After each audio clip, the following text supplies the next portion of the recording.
This is the first volume of the One Piece Readthrough. My name is Zach. And my name is Ed. And today we have the translator for One Piece and Weekly Shonen Jump. We have Stephen Paul. Hey, Stephen. Hello, guys. We have from CNN. He is reading this. I don't know if it's the first time, but one of the first few times. We have Jose Argumedo. Hi. I actually did own the first volume, but we'll get into that later. We will. We'll get into that. We have one of the hosts from the One Piece podcast proper. We have Steve Yurko. Hey, Steve. I'm tipping my reading glasses down and saying hello and welcome. I don't think you have reading glasses.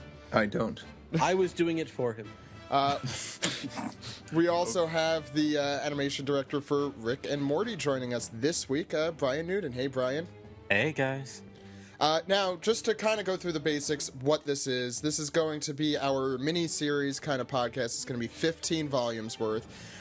We've tried this before. We're doing it in a different way here today. We're going to be going through anywhere from 3 to 6 volumes a week. Our full schedule is going to be on the description to this episode and on our website at onepiecepodcast.com/OPReadthrough.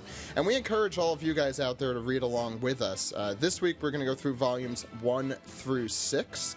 We're also going to all go around and talk about how we got into One Piece, when we got into One Piece, because I think this is probably the time to do that.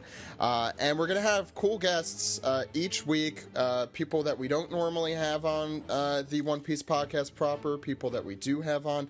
This week, since it's our inaugural show, I figured why not have the gang together here. This is basically most of our core group here. So why don't we go around, talk about how we got into the show.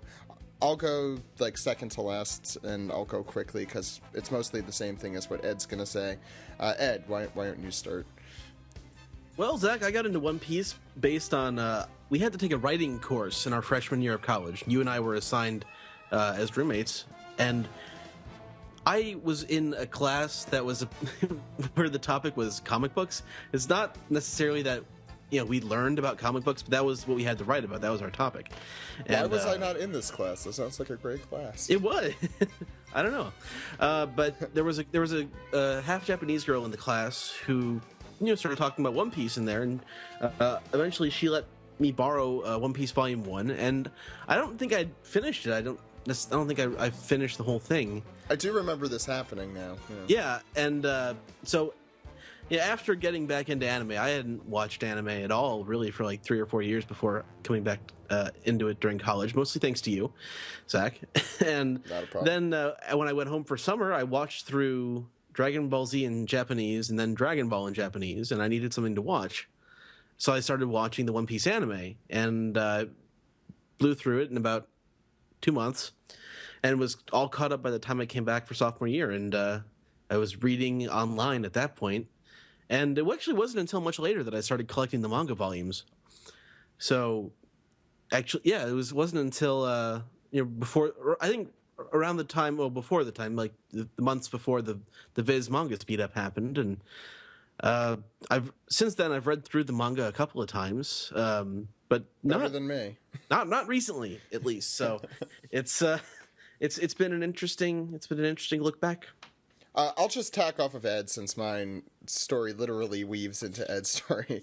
Ed showed... Well, I did all that, and then I said to Zach, you have to read this, and he blew me off for like 9 months. I do that with most series. People, for example, today trying to get me into Game of Thrones. I'll blow you off for 9 months, but I'll totally watch it eventually. Still trying to get you in Ghost in the Shell. It'll happen, okay? It'll happen. And IGPX, I'm going to watch that. Zach, you should get into wrestling. That's not gonna happen. No, I wouldn't wish that on anybody. That's coming from a fan there. No, Ed introduced me to the series junior year of college, so I think that's like 2007. And he's like, here, look at this cool scene. I won't mention, since everything is a spoiler at this point, since we haven't even started. He showed me this really cool scene in the anime. I'm like, okay, no, that's cool. I was never turned off by anything. I just am, when something's very large and there's a lot to, I need like time to process. Okay, I'm gonna sit down and watch this. And then I had a really shitty roommate, so I'm like, this is a great time. I don't want to talk to him, so I'm going to watch. There's like 300 something episodes of One Piece at the time. I watched it in 2 months also. I think so. Probably the same amount of time it took you to watch half the amount of episodes. Not quite, Zach. I think there was like 50 more episodes at that point. Well, I watched it too quick. Anyway, got all the way to the Thriller Bark stuff, and then eventually I realized, wait, the anime is really progressing slowly, and I switched to the manga after that, and I haven't looked back. But because of that, since I was so inaugurated into the anime. I haven't read a lot of these manga volumes. I've read some, and I haven't read them straight through. I've read them scattered. When I which is surprising to me because you own a lot of them many times over. Yeah, I own them 3 times over and digitally, and so now it's time to read through the whole thing. Jose, what about you?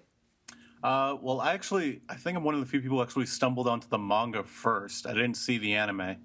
And this was like way back in middle school. I stumbled on a volume of Shonen Jump when it was still in print, and I read all the ones in Naruto and Dragon Ball Z. Obviously caught my interest, but so did One Piece.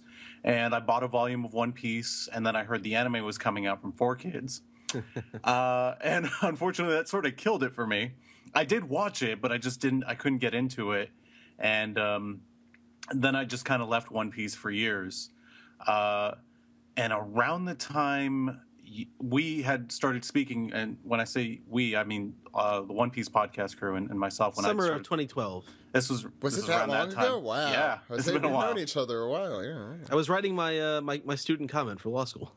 This was around the time the Toonami Faithful podcast was still kind of young, and you guys reached out to us, and I at the time was about to go to Japan, like literally, like I think you talked to me the week before I went to Japan.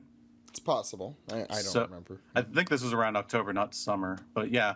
So I go off to Japan and I see One Piece is like everywhere, and I'm like, oh crap, I need to check this out. And so I got back home and I started watching the anime from episode 1 in Japanese, and got to about the end of Water 7, and when I say Water 7, I also include Eni's Lobby. The end of that whole arc, and I got into some filler, and I kind of dropped it, and I tried to pick it up from the manga, tried to pick it up from Thriller Bark, and that didn't really work out. But also, I should mention in between this, OPP Japan kind of spoiled the entire series for me. Which is a movie you can watch when we're done with the read-through if you're reading this for the first time, where we go through Japan and show just how insanely popular this show is there, which it still surprises me how popular it is. Yeah.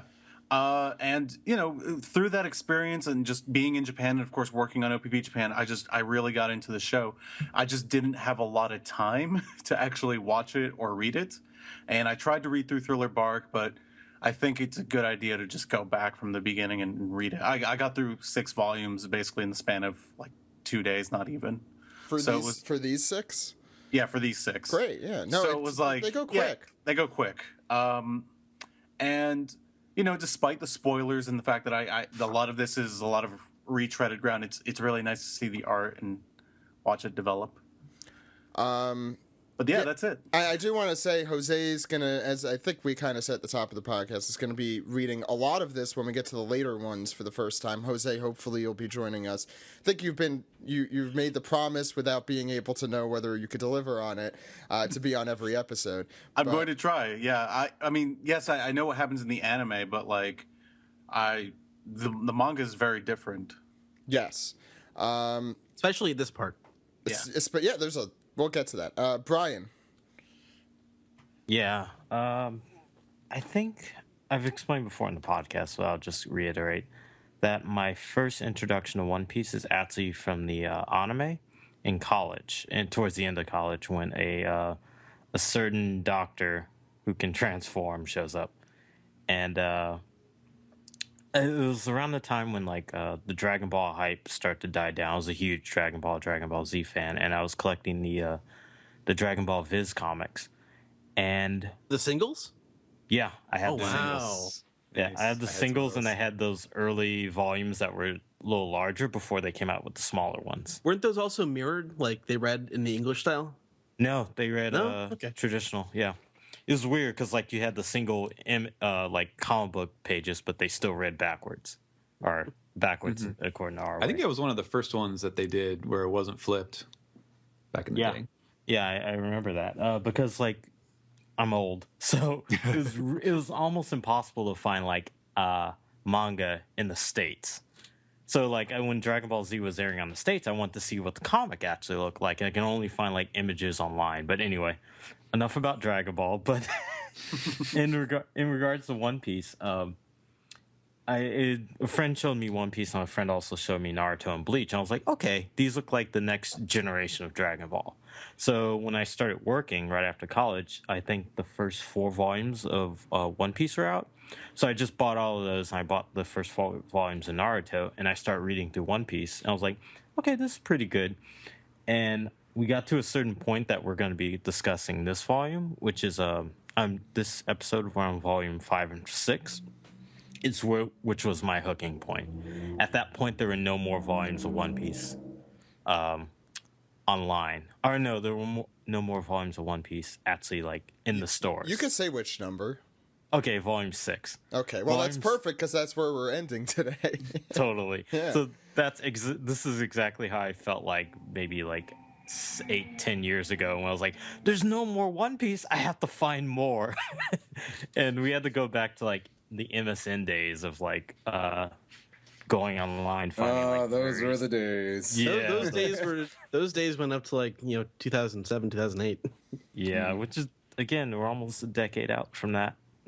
Steve, how did you get into One Piece?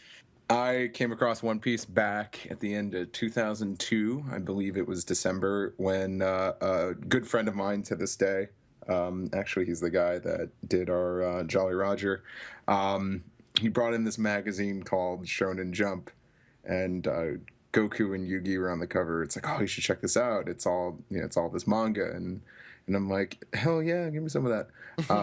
And I borrowed it from him, and there was this one series in there I never heard of, and I'm like, what is this called? One One Peg? I don't know how to read this.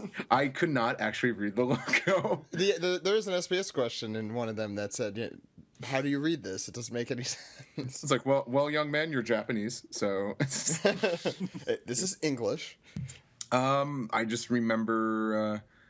Well, I don't know if I should I don't know if you want me to talk about my opinions of it or just.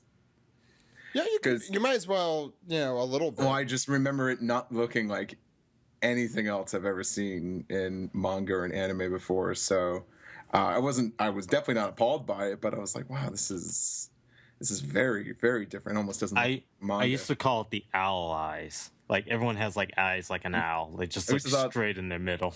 I used to refer to it as, it's the Disney manga because there's so much Disney going on in it. And then pretty much I was reading it since then.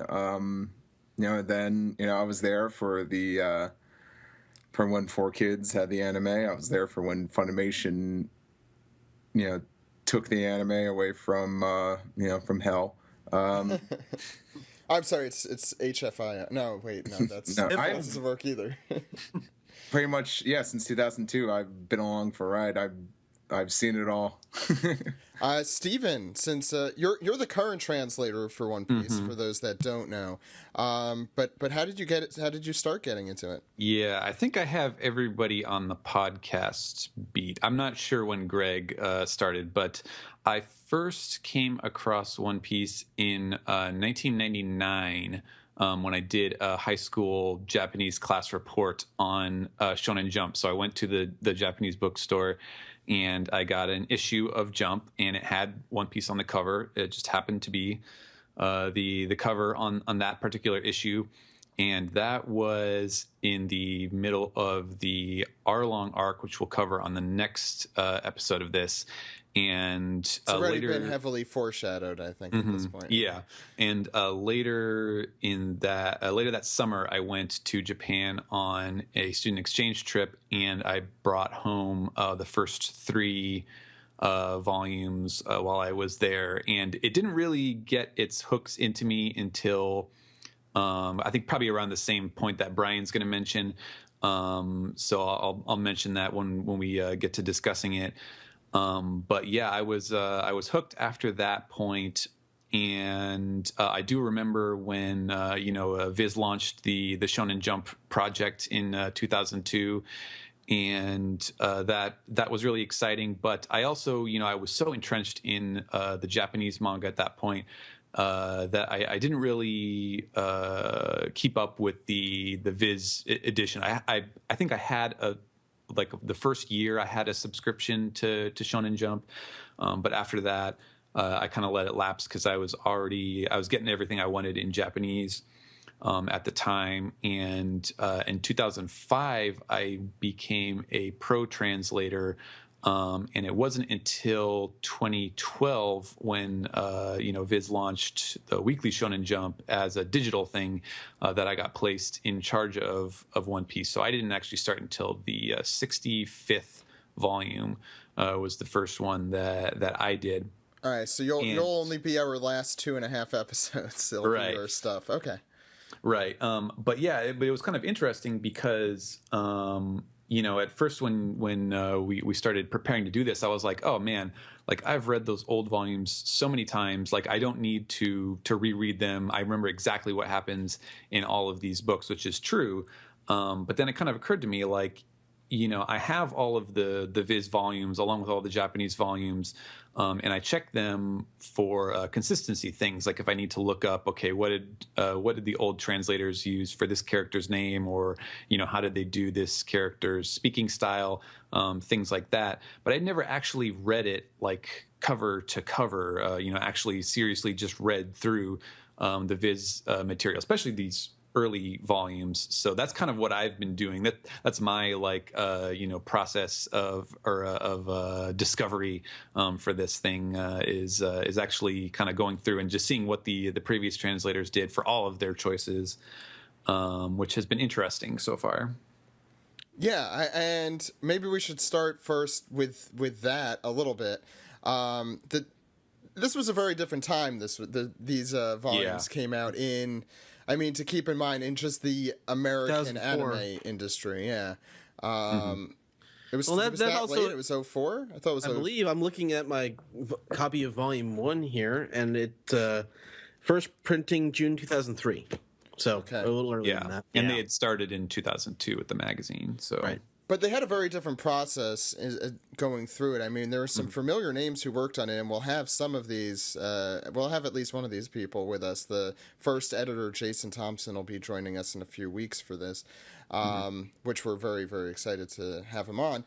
Also, Andy Nakatani, who did the translation for it. But it was a very different process. I mean, it's obviously been... The word I want to use is piratified? Is that something like that? Piratical. Piratical. Yeah, exactly. I mean, what did you guys think reading through this? I forgot that was a thing. Well, I mean, it didn't actually bother me too much, but to the point where you notice, like, swabby. Yeah, that's the one that makes me laugh every time. It takes me out of it when I read it. Like, come on. See, I posted because some of it, like, belay that order. That makes sense. But calling someone a swabby, and there was a couple other terms that were just ridiculous. But booty. I think when a certain cat-themed pirate crew come ashore, I noticed it was, oh man, they're going in now. I think that was the peak of that that kind of style that the it got a lot better right after that, and it wasn't great before that, but it wasn't like super distracting. Yeah, but I can also understand how like this and maybe even definitely the 4Kids version kind of turned some people off of One Piece, because like I'm not like a huge pirate fan. Me neither, actually. Yeah, so like the pirate lingo was something that kind of like made me groan a lot. Well, the thing that stuck out to me immediately was just Zoro's name. Really? Yeah, because it's Zolo in here. Well, it's interesting for me because I have newer editions. I have 2008 editions of volumes 1 and 2, but for volumes 3 and 4, I have first editions from 2004. I have the first editions for 1 and 2 in the new ones. Yeah, and they say Zoro. Right? Yeah. And I have all first editions, so that wasn't the issue at the time. I was surprised, frankly, that I did not notice it. Like, I mean, I just accepted it. It didn't take me out of like reading. It's not super bothersome, but it did like, oh yeah, this is Zolo now because they changed it. Which I'm guessing it's back to Zoro in the newer. No, No, oh, consistency Been is that way king. ever since. Yep. Alexi's been asked that. Alexi, the current editor of One Piece, has been asked that probably once a day, every day. He's clearly Sometimes by himself. so he's clearly not happy about receiving that. So maybe you guys are used to it, but like when I came back to read it, and I'm like, oh, Zolo, that's weird. Yeah, Well- you just do a mental gymnastic in your head. I when mean- you It's like read it's his Zoro, name. got it. Yeah. I mean, to defend it, this is true. The R and the L in Japanese, well, actually, Stephen, you should be the judge here, is very similar. Well, yes, in the sense that you could, you as a creative choice, you could go with either one. I mean, the fact that like his name is written in the Western alphabet, Zoro, in all the background and all the bounty posters and everything like that, kind of cleared it up. But I feel like my personal theory on this, and that I have no idea what the actual situation was behind the scenes, but I think it was basically just that, hey, this was like when they started this was like a huge deal because they were bringing out these really, really big properties, like very expensive properties that had never been seen before in English. You had like Naruto was starting, Shaman King, Yu-Gi-Oh, and so it was a big. Yeah, that's right. So there was going to be a lot of like media tie-ins and stuff, and so that's when 4Kids got involved, and they got the anime series. And I think basically what 4Kids did is they said, okay, we have this on Fox, it's going to be big. Here's what we're looking at. We see this Zorro thing. We know Disney has the copyright on, Zorro the Masked Swordsman, and they're very protective of their stuff. And if we get this to where we think, One Piece can be, it's going to attract that kind of attention. And so Don't get me started on animation legal teams. yeah. I mean, yeah, I'm sure you have some stories, but yeah. And so I think so they were basically like, hey guys, can we work together on this? And then Viz is like, okay, so if you guys are going with Zolo, I guess we'll just have to go with that too. And I think Ed and I could apologize on behalf of all lawyers. You should. And then once they'd made the switch, and it wasn't for a couple years that 4Kids actually lost it, and then Funimation picked it up and they went back to Zorro, and it turned out it wasn't an issue after all. And by that point it was like, well, we've been doing this for however many volumes, we just gotta stick with what we've got now. The one that I think annoyed more people also is the name of a certain town that comes up in the next episode that's that we do, another which we'll get to. But as far as the pirate stuff though goes, because this is not a legal thing, this is just like Creative translation choice. Yeah, creative choice. And this is another thing, like back in the day, pretty much every series had a translator and then an adapter or a rewriter. And so you would get the translator who would put it into kind of a basic English thing, and then you had this other person who would basically just take that. Usually they didn't have often they didn't have any Japanese knowledge of on their own. They just had to take what the translator gave them, and they just kind of punched it up and made sure that it was nice and snappy, and it wasn't awkward and all that stuff. And for a number of reasons, I think mostly just to do with like costs and whatnot, that you don't really have very many adapters nowadays. Certainly nothing that I work on has an adapter. But back in these days, they certainly did, and I'm 100% positive that's where all the creative pirate lingo stuff came from. And so don't send Andy or Jason your angry emails. Is what he's saying. I see. Right. Send them the Lance. Yeah, sure. But what one of the things is that in Japanese, so in English we have pirate talks, the avast, and r and all that, all that stuff that's kind of cheesy, and I'm not really positive where exactly all of that stuff goes back to. The 1940s, whatever, pirates, Oh, yeah, Pirate movies and the Penny Dreadful and novels and stuff like that. But in Japanese, there is no there's no analog to that. It's basically just it just comes across as real rough and tumble speech. That could be the same as like gangsters or street punks or whatever sort of ruffian group you could think of. So there's no specific in the Japanese. There is no specific like piratey talk. But what happens a lot of times is when you're translating and you're trying to kind of you want to give it a proper flavor. It doesn't want to sound flat, and so there are certain types of dialects and types of ways of speaking in Japanese that have an analog in English and vice versa. And a lot of the times you don't. And I think, especially in English, because English is such an international language, there's just so much more to it. There's more vocabulary, there's more dialects, there's more accents, there's more ways of speaking. And so I think it's easier to kind of figure out a creative way. But Oda himself is also a very good a character writer.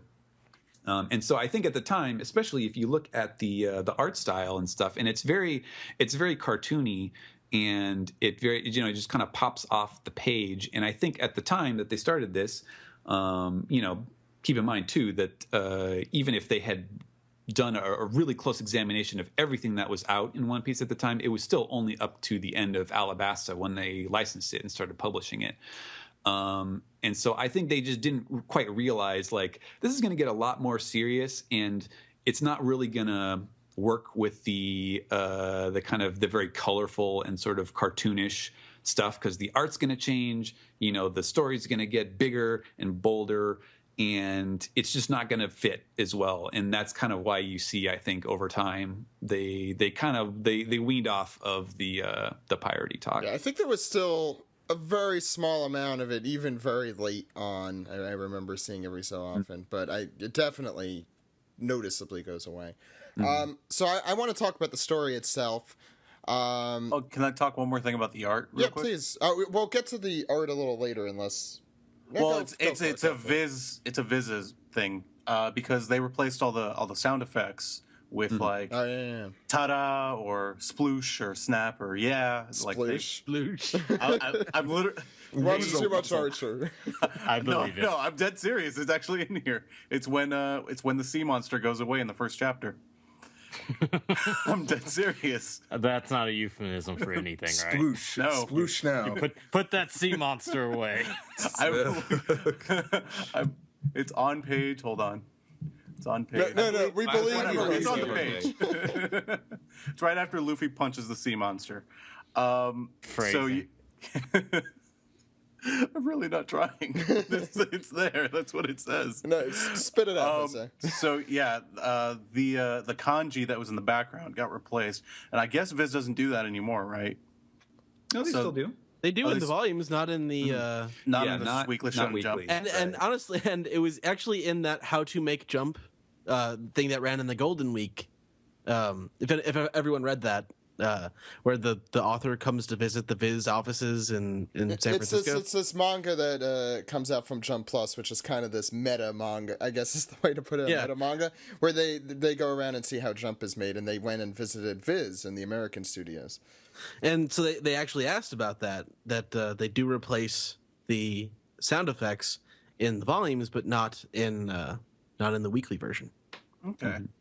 But I will notice that the way the sound effects are done in these early volumes of One Piece is a little more distracting. They clutter a little more artwork than they do in more modern, more recent translations volumes. Yeah, in fact, I think if you look, especially in the first volume, a lot of the sound effects, I think I may be wrong about this, but I think at the time they may have even been doing the sound effects on the computer, but then they were still printing them out and pasting them and then scanning the art or something like that. Oh, I could see that. Yeah, there's some weird stuff, but you can actually tell that a lot of the sound effects the kind of like the blank space behind them, they didn't like cut it out so that the background could shine through. So a lot of the words are actually, Yeah, I'm noticing that. The they're Shanks even page especially. right. They're even more obscuring than normal, but they got a lot better with that over time. Yeah, and the only way you'd really notice that if you collect like the Japanese volumes, and then Yeah. it's like a stark difference. Right. Yeah, I was not a fan of that, but I haven't been noticing it in the later, when I say later volumes, I mean 5 and 6. I really noticed in 1 and 2. All right, why don't we get into the story?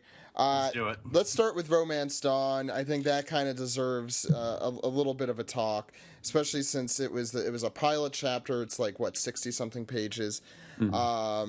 And it's got some of the most iconic moments in the series that have been recreated in giant statues and stuff in Japan. And anyway, Steve, do you want to start just your thoughts on how it looks, how it feels reading it again? I'm gonna try and go for a reaction of seeing this for the first time before doing a comparison. It's very lively, this artwork. The characters are very expressive, and they have the largest mouths you have ever seen. What do we call them? Muppet mouths? Yeah, they're all Muppets. No, I think they outdo the Muppets. Maybe like unless they're like Sweet Pea, then they gotta run for their money. What, they're like the Canadians from South Park? Big flapping heads. Wow, it's just it's like I said, it's very like I could tell like some people were really turned off by this series because it does seem cartoony. But for me, I quickly realized that the tone of this comic is I don't want to use the term kid friendly, but it's not Whimsical.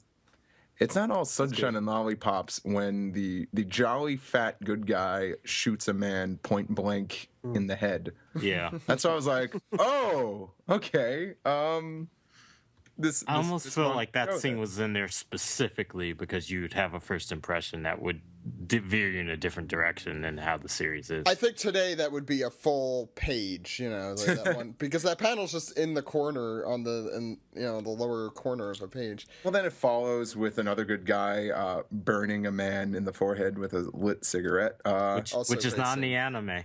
No, that's not in the anime. Boy, I'm probably your man to talk about the differences between the manga and anime. I think I've seen that anime enough times now. And yeah, one of the main characters, the role model, the mentor, yeah, his arm is bit off. I was like, for real? We'll talk about the very first scene after Roger's execution. Luffy stabs himself in the face. Yes. Yeah. That's another thing that was not in the anime. Which seems really important because he has that scar the entire series. Yeah, but you gotta think about what an idiot this kid is. Yeah. But I immediately got the feeling reading this manga that this is very pirate. Like these guys feel like pirates, but it has a very unique approach to it. And so it is very Disney. Not always like all the characters. I think Luffy and like Shanks, they don't look so Disney, but it's some like the villains are. And Brian, maybe what I'm talking about here, but it seems like the way they're drawn, everything is based around the movement of the mouth, of the lips. Everything is structured around that. Like I could see that because Disney is very much into fluid and vocalized like animation and movements. They would literally watch people talk and make videos of like characters acting and then transcribe that into animation by just like kind of copying and tracing and exaggerating the movement. So everything about One Piece, as we know, is very much exaggerations. Yeah. Like Higuma the bear is like one character. Like it seems like his face is always like structured based around his mouth, which I think is really cool. Like even the sea monster from the first chapter is one of freaking Ursula's eels. And I got that right away, and I haven't seen The Little Mermaid since like. Well, he's also drawing upon something that's familiar because a lot of people have seen Little Mermaid. Mm-hmm. So I just thought like, okay, this is I've never read a manga like this before. And then again, like, I was young, I hadn't seen too much. I'd seen just about what's on Cartoon Network and other channels, but I'd say like Dragon Ball is the closest thing style wise, and even there it's a lot different. Yeah. It's still a lot different. It's I guess that's the word I keep describing, so I'm just gonna go with that right now. It feels very innovative. It feels something new that, you know, it's trudging ground that's never been, you know, taken before. Jose? I remember reading this the first time around and just I didn't pay attention to art styles back then, but like the thing that stuck out to me was just the violence, because I don't think I'd really seen. I mean, I'd seen a couple of things that were really violent, but like I was like, isn't this for like teenagers or kids? Like, wow, I'm surprised at how violent this is. Shanks's arm gone at the end of this chapter is just what that cemented moment where I'm like, oh, there's something more to this. And looking at it now, I do see the Disney style. I definitely see the eel. Yeah. At first, I was thinking he was like the alligator from Peter Pan. That's my first thought, but you're right. He is the eel.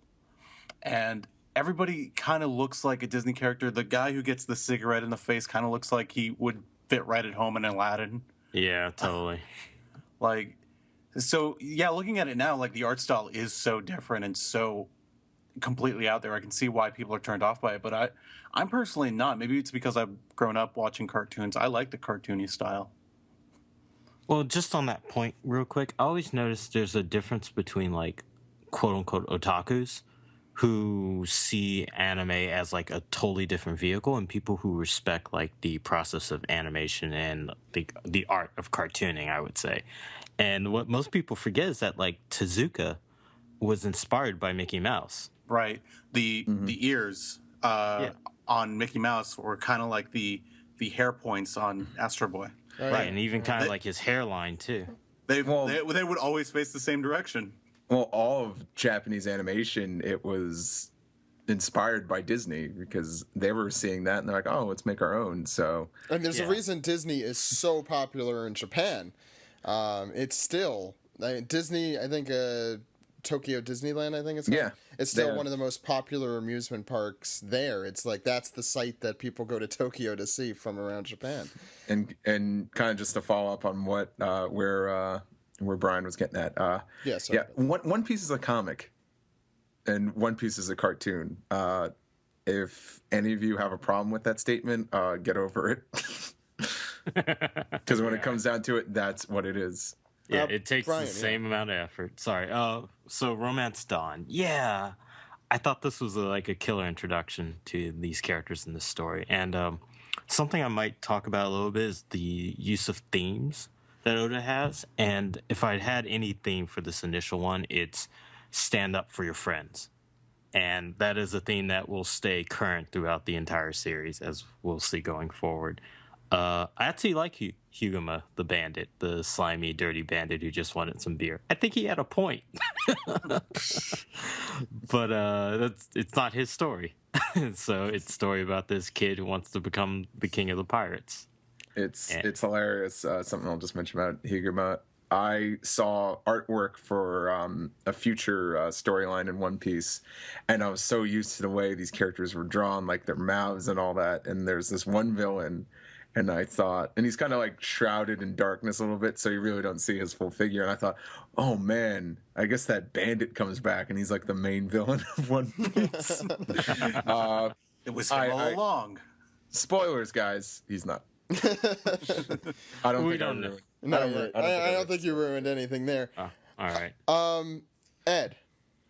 Man, this manga really surprised me, I think, when I read it for the first time, and then going back and reading it again, I was I was impressed by the convictions of it. I don't have as much to say about the art or the style so much as other people, because that's not really what I read things for. The style didn't bother me as much as I think a lot of as you said, a lot of people were turned off by looking at it initially, but just looking at it's the strength of the ideals that really comes through in the first volume of One Piece. You see it with what happens with Zoro and with Kobe and Alvida. Alvida, a very Disney-ish villain. Oh yeah. Very Disney-looking villain. Captain Morgan is as well. But the idea of having these beliefs and these strongly held morals, I think One Piece is has a very strong moral center, and that comes across even from the beginning, which is, it's interesting to think about that, because I think Oda picked a simple set of beliefs to start with, and it's interesting when you think about the fact that he was 20 when he first started writing this and 22 when he got serialized, that you could keep that sort of consistency of ideas passed down from Shanks to Luffy. He's in his mid to late 30s now. Yeah, he's but it's still going, that kind of. Actually, no, he just turned 40. Oh, really? Yeah, as we see at the back of Volume 1, his birthday is January 1st, 1975. So Homeboy is 40 and a half now. Oh, okay. Happy birthday, H. Happy belated birthday. Happy belated. But yeah, I think the thematic consistency and the moral consistency of the story and the ideals of the people involved, especially as seen through Luffy, and I think this is especially apparent with Zoro in Volume 6, just keeping that, the consistency of your dreams, following your dreams, and not letting anyone get in the way of that. Steven. Yeah, no, it's I won't repeat the things that everyone else has said, but I also thought it was, in addition to all of those things, it was kind of a bold move to have basically the entire first chapter, except for the last few pages, be a flashback. And so, the entire time that you are seeing this kid, it's like I kind of wondered, the people reading it in Jump for the first time, if they're like, oh, what the hell is this? Is this manga just going to be about this like 6-year-old kid or 7-year-old kid the entire time? But no, it's like all of this story is just backstory, and it literally, like the last page basically begins with, everything starting. So you don't, he did not. A lot of times, I think with a first chapter, the editors and the creative process will kind of tell the artist, okay, you want to establish your character, obviously, and you need to have them, have some kind of mini adventure. There has to be a full story arc that happens in the chapter that tells you a lot about who they are and how they operate. But it usually, it sets up what's supposed to be happening in the next chapter to kind of to draw your interest, be like, okay, that was cool. Let's see where it goes from here. And in this manga, it basically, like, the entire thing is just a setup for, okay, here we are. Now it's the start, and you have no idea what's going to come next, which is interesting. I think it's a little different. Well, I think what Oda does, sorry. Yeah, I think you're going to say what I was going to say anyway. Yeah, it's like, I think what Oda does, he's showing that, even though it's not technically a flashback, because we're moving forward from Roger's execution onward, is that Oda shows that he can develop a character and give them the motivation and impetus on where those things come from. So, like, when we'll see with other characters is that, like, a character will have an interesting quirk and you'll wonder, oh, why do they have that? And then later on you'll find out, oh, it's because that moment influenced them, just like when Luffy saw Shanks kind of, like, shrug off the assault from the bandit, and then Shanks comes back to rescue Luffy only because he made fun of his friend. And that's something that Luffy has carried throughout his entire adventure. And Oda's really good about, like, portraying those ideas. I think he does a good job allowing you to kind of live with the character, and especially as the series goes on. As I said at the beginning, we're going through 75 volumes, and there's still a lot more to go, probably. But because you live with the characters, you feel much stronger about what they do, what happens to them, and I think having just starting Luffy from the beginning like this is the best way to convey that. But I mean, it also shows where he gets his ideals from. True. Who he is patterning himself after. Who does he respect, and why does he respect them? And the first chapter does a great job of setting that up. And the anime is just not bold enough to make that move. Yeah, they do that thing where they start in medias res with Luffy. Well, actually, let's start with where the anime starts and talk a little bit about Alvida and Morgan, which does not take a lot of time in the manga at all. Oh man, I was Jose, surprised at how yeah. fast it went. Yeah, the Alvida stuff is really quick in the manga. I think it's only in one chapter. Yeah. I will say this: the Luffy was coming off as just even despite reading it now, I realize like, oh wow, yeah, he is. He's very established very quickly. He has a lot of personality traits, but I think at the time I'm like, okay, he's your shonen male protagonist. It wasn't until the second chapter when I realized I think there's going to be something different about him. When the thing is with One Piece, I think the problem is it had a lot of tropes in the beginning. I think a lot of stories go through that. If you're just judging One Piece based upon that, I think when people watch the anime, I always say like, hey, get through the first 24 episodes. Like, don't knock it till you got through those, because otherwise you might just think it's like any other story. Because Luffy, he comes across the wimpy, nerdy kid who's afraid of like his own shadow, and there's this moment where he's like, oh, you want to be king of the pirates? That'll never happen. Never, never. And Luffy hits him, and You're a wuss. yeah, he just does that like, oh, you're a wuss. I hate people like you. And I'm like, what the hell's going on? This isn't normal. And I'm sorry to bring this up, but the original English dub, of course, censored the scene. Luffy doesn't hit him.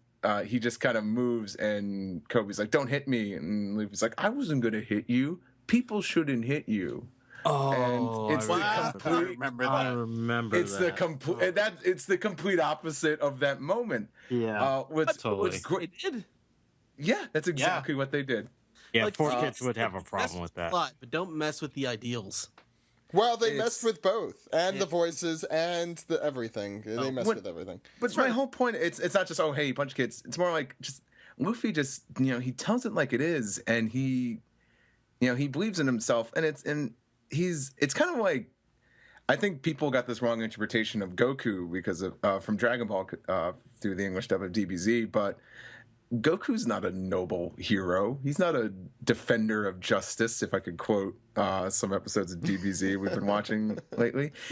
He's just a guy who just he goes to the beat of his own drum, and he follows his ideals, and Goku just wants to fight and become stronger and just get into these competitive fights. Luffy, he wants to sail out and become the greatest pirate of all.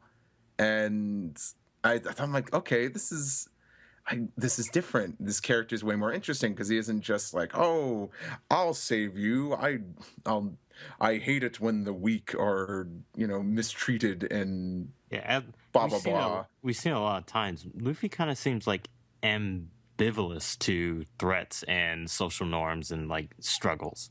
He doesn't really care. He just like, don't tell me about your backstory. I'm doing my thing here. It might just so happen that it also goes to justice and whatever it may be. But I think that Luffy believes in freedom. Being the king of the pirates means having absolute freedom. And I think to an extent that means he's an enemy of those who would oppress other people and make them be not free. But he also wants people to stand up for themselves and seize freedom for themselves. So I think he leads people. He inspires people to do that. He does it with Kobe with Alvida, and he does it again with him at well, that's why he doesn't like Kobe. Kobe's like, no, you have to listen to everything in the structure, and you never would hear a character say that, saying, I hate you. And I just couldn't get over that. Yeah, what's funny is like Kobe always kind of represented the like stereotypical Japanese male in certain animes and series, where you just kind of like, I just want to hit this kid sometimes. I don't want to coddle him. I don't want to say that everything's like okay. the Evangelion kind of thing. It's like, oh, yeah. you just have to grit your teeth because eventually they'll overcome it, and you just have to like wait and watch it. But just like hit that shit and fast forward. Yeah, exactly. Because I'd imagine if I went to high school or like grade school in Japan, I'd find a lot of Kobe's. Well, we also get introduced to Zoro in the Morgan stuff through Kobe. And what did you think of Zoro's introduction? And Zoro as a character, since otherwise it's going to take 5 hours if we go through. God, I love Zoro as a character even from the beginning. Zoro, he stands up like he believes like there are things that he thinks that are right and things that he believes in, and he's going to stand up for them. He stands up for Rika when Helmeppo's wolf dogs are tearing up the restaurant, and for that, I think Zoro, at least at the beginning, sort of operates on the idea that people have honor and people will live up to their promises to a certain extent. And I was always kind of dubious about the fact that he believed Helmeppo, that he believed that. But I guess Zoro was wandering through. He didn't really understand the situation as well. That these are such bad people, and but the way he believes in basically standing up, like doing what's right, basically. Yeah, the greatest moment is when he eats the onigiri. Yeah. Greatest onigiri. I don't know. The onigiri with sugar and dirt in it, and has mostly dirt. It's extra great. helping of dirt. Yeah, it's Great. great. Tell her I ate it all. And the truth is, he actually did. Yeah, he didn't even have to do that. I really love that scene too because I was not expecting that. They paint him as this like ruthless guy, and if you're a new reader, which I hope many people are listening to this, you think he's a ruthless guy until you get to that part, and you're like, oh, he's not that. It's not even that. I just never would have pictured someone like it's like, oh no, the food, it's ruined. Yeah, like the character is just like, screw it, give it to me. I need to eat something. The characters were just they have these random acts, and I've never seen a character do something like this before. It was. I just had like One Piece wasn't my favorite for a while at the time, but I was picking up on all these things. Like, okay, that's something different. Another cool thing about Zoro and Luffy's relationship, which Zoro is kind of like he's the de facto first mate. He's the first guy that Luffy comes across, and he's the one who's been with Luffy the longest, and he's the guy who will. He's the one who most often will call out Luffy when Luffy is not or in danger of not living up to his role as the captain. And I think it kind of, you can even see that just in the circumstances of their meeting, because this is right at the start of Luffy's adventure. This is like just about the first thing that happens to him. But when we meet Zoro, he's already an established character. Like he has he has infamy. He's like a notorious bounty hunter. He's been out, doing stuff already at the time, and Luffy is just a nobody. And he sees this guy though. This guy who has the will. Right. He has the belief in himself. He's going to be king of the pirates, and he isn't going to be told otherwise by anybody else. And Zoro thinks that, wow, this guy believes in himself so much that I can believe in him too. And I believe that he'll be king of the pirates, and because he's going to be king of the pirates, he needs to have the greatest swordsman in the world by his side. And by being together, we can both achieve our dreams. That's not explicitly stated, but that was the way I always sort of interpreted his reasons for joining. I always forget to, especially since I don't read the manga as much as I said at the beginning. The anime was my first exposure. How quick Zoro's flashback is. It's very succinct. It's to the point. Yeah. If you had thoughts on that as well. It's not something you really get attached to. Yeah. Then again, it's not really. I don't know if it's brought upon until later in the Baratie arc. It's sorry to be Mr. in the anime, but one of our guys on our website wrote an article about anime episodes that were better, than the manga. And he mentioned an episode that the entire episode was dedicated to Zoro's flashback. And it came later. It didn't come till right before the Baratie arc. And holy crap, did it just... It made me feel way more for Zoro and, like, Kuina and just... his ambition. I remember when I first read this flashback in the manga, I did not believe she was dead. It was kind of like a shocking thing because usually like people her father didn't seem that upset about it. Yeah. He was sullen. True. Like if I could say one thing, it's like the flaw in this. It's like, I know it's a serious situation, but it's almost comical. It's like, oh hey, Kuina fell downstairs. She's dead. It's like that happened in a page. Just like Well, you don't even gonna see say- it. It's Yeah. like in between the panels, like, Yeah. oh, she's okay, and then, oh, I'm sorry, Zoro, she died. But there's no there's nothing talked about with her sword. And yeah, her father just seemed like he could Yeah. care less. Like, But it's the like, Master, can I have her sword? I guess so. but the I mean, genius what a of that day. is Sorry, go ahead. the genius of that is that's kind of how what happens in real life. Sometimes people just die and their dreams don't get fulfilled, and that's why Zoro's saying like, I'm going to become the greatest swordsman in her place. It and with her is such a great like moment for me. It's like he's bringing her dream for her. It is a really great story. I'm going to also put a link in the description to the article you're talking about there, Steve. I tend to agree with that. Jose, go ahead. I mean, I personally, in Zola's backstory, I don't really care about her dad. Like, I know I've seen the anime episode, but I really don't care. I like the fact that it's focused on Zolo and his emotions at this moment, and Kuina, as you know, she can't be a swordsman according to her father. It's okay for you to say Zoro, Jose. I like saying otherwise Zolo. People are going to yell. People are This gonna guy's get saying angry. Zolo. He knows he's just fucking with you guys. I know. Well, I think the anime kind of her dad still doesn't like cry. No, yeah, but the anime is like it has because it's a lot more time. There's a lot wider focus. This is tight, and all the emotions I feel just come out in the art, and you know, just the look on Zoro's face. Zolo, sorry. And No, Stop it. and just the look on Kuina's face when she's like, "You idiot, you're too puny. You know, you can't ever beat me. But you know what? Let's do this together, and we have a future together in trying to do the same thing."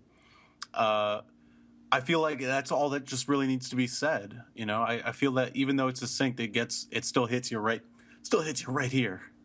All right, let's talk about Buggy, or else we're never going to get done here. So, I think. Why don't we start, Ed? What were your thoughts on the Buggy arc? I think the Buggy arc actually is the one that suffered the most, I think, in retrospect. I like it for the fact is Buggy, of all the villains, I think, Buggy and Krieg are the most shallow at this point, and it's to Buggy's credit, you know, as we see even in Volume 6, he's sort of going on this redemption tour, having been stripped of his limbs, and we get to see he gains more depth later on throughout that story arc and even later on. But and that's why I still think Krieg is the weakest villain. But we were talking about Buggy, and it's the prototypical pirate adventure. Like, these pirates, you know, they come into town and they've taken over. And they've driven out the good, hardworking people of the city. And this is sort of how Luffy operates for the rest of the series.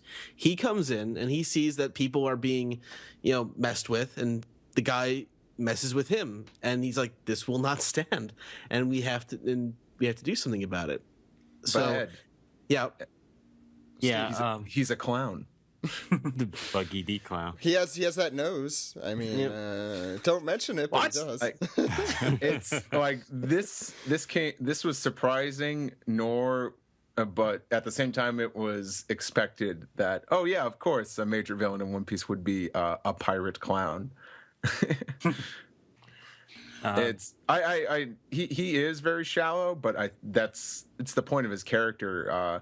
The Buggy arc is all about treasure and what does treasure mean to someone? What exactly defines treasure?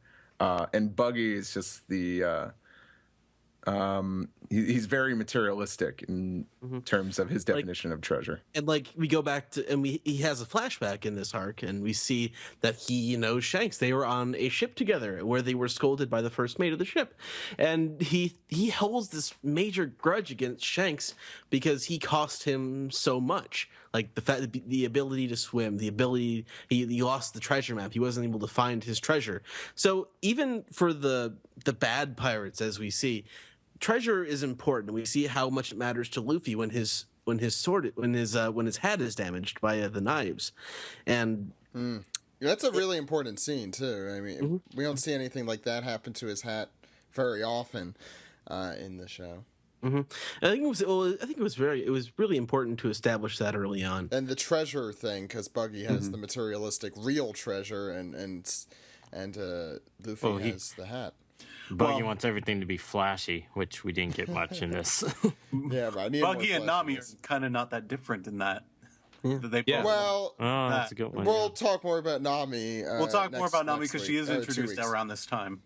Yeah, I mean, okay, that's Jose brings up a good point, and Steven, you could also talk about Buggy, but I'll also pose the question. What did you guys think of Nami at this point? We learn more about her character later. That's all I'll say for the moment. But at this point in the story, Steven.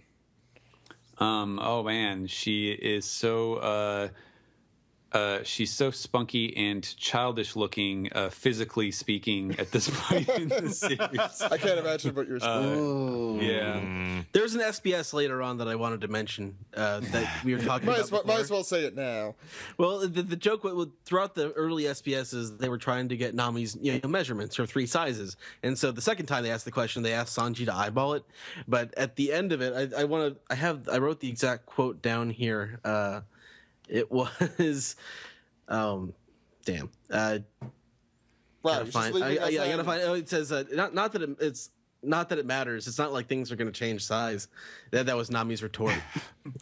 Come on. Oh boy. Yeah. Oh, Well, yeah. Oh, the times they are becoming quite different. I pointed out that was actually a bit of a mistranslation, but yeah, it is kind of ironic, just that phrase, because yes. I Nami did changes kind a of lot. find it. I did kind of find it nice that they, and I forget how much Sanji's perversions and Nami's and Oda's perversions of Nami are set up so early in the series. It kind of makes me. It's not like, at least he wasn't like inconsistent about it. It's like Oda's always been a pervert who's talked about poop, and He just got better at it. it just became more. Or did he of a get focus. worse? Yeah, that's a question. Stephen, go ahead. Sorry about that. About Nami? Nami and Buggy and the arc and all that. Yeah, I don't know. I think Nami and Buggy. I actually think it is they are good kind of foils for each other. It's appropriate that those two characters were involved in this thing because of the treasure link. Because as we find out, that is a big deal to Nami, and she has her reasons for this, which we don't realize at first, but. That she is trying to go after treasure. If there's anything Buggy hates, it's the idea of other people getting his treasure or anyone's treasure before he can get it, basically. And I think they work really well. And just one last note about Buggy is I think it was I think probably to me, it was the biggest salvation of this arc was the fact that Oda wrote the connection between him and Shanks, because not only does that does it kind of flesh the world out a little bit, it establishes connections between characters who, to our view have not been connected previously, but it is also, it serves as a justification to keep Buggy around. He's not just a throwaway villain. Some of the other villains have been thrown away. We're not going to see them again. Some of them we do, and Buggy, I think, is one of the most principal of those because he has this connection to a very central character in the story and in Luffy's life, and I think that was really smart. I want to talk about Mayor Boodle a little bit. I was going to talk about Shushu, but sure, if you want to talk about the mayor, go ahead. Well, yeah, I mean, Shushu's actually a more important character, so you should talk about him Yeah. first. No, I was just going to say, when I watched this in the anime first, obviously, and this is kind of the material that I haven't read either in a long time or at all in the manga. And I really I was not a fan of the Buggy arc in the anime that much. It drags a lot, and I don't think it does justice to the story. And Shushu is just maybe I've just become more soft-hearted toward dogs over the last few years. But Shushu, I love Shushu, and I love this stupid little story. It's just a lot of fun. Everything from him eating the key and his backstories. I think it's done very well, considering it's on the surface just seems so absurd. Yeah. Well, I think something that Buggy kind of introduces that we're going to see in a lot later arcs, and we kind of saw a little bit earlier on, is these little side stories, and they even get their own little backstories, even though it's not part of the same plot. You know, like Chushu is a little dog. He's not really super important to Buggy and this overall world, but He's the one who lets them get away at the end. yeah, he is. But like the fact that Oda takes the time to flesh out this little dog's character is something that we're going to see a lot more. I feel later on in the series, and you know, I think it's just kind of cool that nobody is truly a throwaway character. Everybody is fleshed out, whether it's through flashback or just the art of their expressions. I'm actually shocked he didn't join the crew since he had his own fight against Richie and everything. But getting back to talking about Mayor Boodle a little bit, I think Boodle is the prototype of the kind of person that Luffy wants to help, because Boodle has his treasure. The town is his treasure. We go back into the past and we see that him and the pet shop owner, like the older guys in the town, they built this town from scratch. The town is their treasure. And Choo-choo's that too. I mean, the pet shop was his treasure. Pet shop was his treasure. He just couldn't vocalize it. It was in the chapter called Treasure. That's how Luffy reacts to people. Like, people who have something that they want to protect, they have a dream that they want to protect. Their dream was to build a town, and Buggy is trying to take that dream away from them. So Luffy is always kind of not necessarily the defender of freedom, but the defender of dreams. Yeah. His dream is to be free. Their dream was to build a town, and Buggy was destroying that, so he had to protect their dream. Dreams are a very important theme in this series as well. On a side note, I love Mayor Boodle's design, like the puffy hair with the armor. I'm like, God, I wish he showed up more in the series. And actually, the way his upper body armor actually makes the rest of his body look kind of scrawny, makes him look weak. But it also, with making him look weak, is an interesting idea when you see his internal strength, like the strength of his beliefs, to the point where Luffy actually knocks him out at one point. Yeah, Luffy has to knock him out for his own good. Yeah. Any lingering thoughts on the Buggy arc before we go into the next one? Just real quick for, again, new readers. I would say that the Buggy arc, even when I was reading it the first time, is the arc I thought was the weakest, up until another arc we'll discuss later. But every arc of One Piece only got better after Buggy. I would say it's not a bad arc. I just thought it was kind of like weak in comparison. I think it was a little slow. I think it was probably the slowest of these early ones. I also figured it's Oda like finding his voice, figuring out how to like tie in threads better and how to make things a little more impactful. It's not that it's a weak arc by any stretch of the imagination. It's just not as good as it could have been and as other arcs are. I mean, it does essentially end by Luffy kicking him in the crotch, so you could do worse. Right. Anyway, you want to talk about Moji and Kabaji and Richie a little bit, the Buggy crew? A little bit, yeah. I'm only worried because I think this thing's going to be like 3 hours long. With it. But go ahead. It's sort of the idea, the theming of pirate crews. We see it with Buggy, and he's the clown, but the people in his crew, they wear the face paint, and the guy who's actually kind of a racist caricature in the anime he looks normal. He just has big lips in the manga. Yeah, there's a lot of people with full lips in the series, so it's not quite as big a deal. But yeah, they gave him the brown skin in the anime, and it just looked weird. So actually, the 4Kids colorization of him looked a lot more like the manga, but they only stopped clock and whatnot. Yeah, but at least the one thing I'll give the manga credit for, they'll add more diversity in skin tone. Yeah. Mm-hmm. That's true. Later on in the anime doesn't do that as much, right? Yeah, sorry, I meant the anime. I've got that reversed. Okay. But the idea of Buggy's crew, or his main henchman, being a beast tamer who has hair grown into like bear ears, riding a lion and like fighting with the lion. And the lion has a personality of his own. He gets hungry. He does funny things. And like an acrobat who fights with swords, who rides a unicycle. We really get an idea that none of the crews we're going to see are really normal. Mm-hmm. Well, speaking of...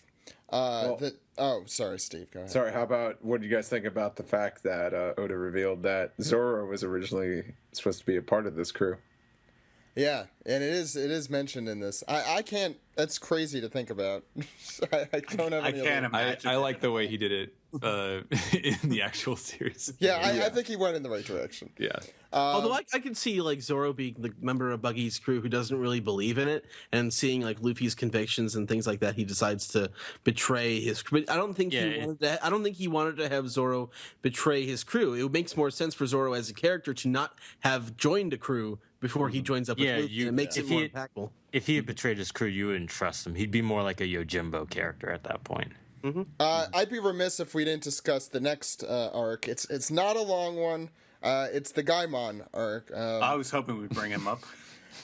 This is something that I forget about every time I read or watch the series, and then this time it was really fun. I thought to read through this story. I always forget about. He's the Tom Bombadil of One Piece. That's a reference that goes way over my head. I get it. Are you kidding me? Lord of the Rings. Oh, Yeah, Steven, Just missing a song. Lord of the Rings, sorry. what are your thoughts on Gaimon, Steven? Oh man.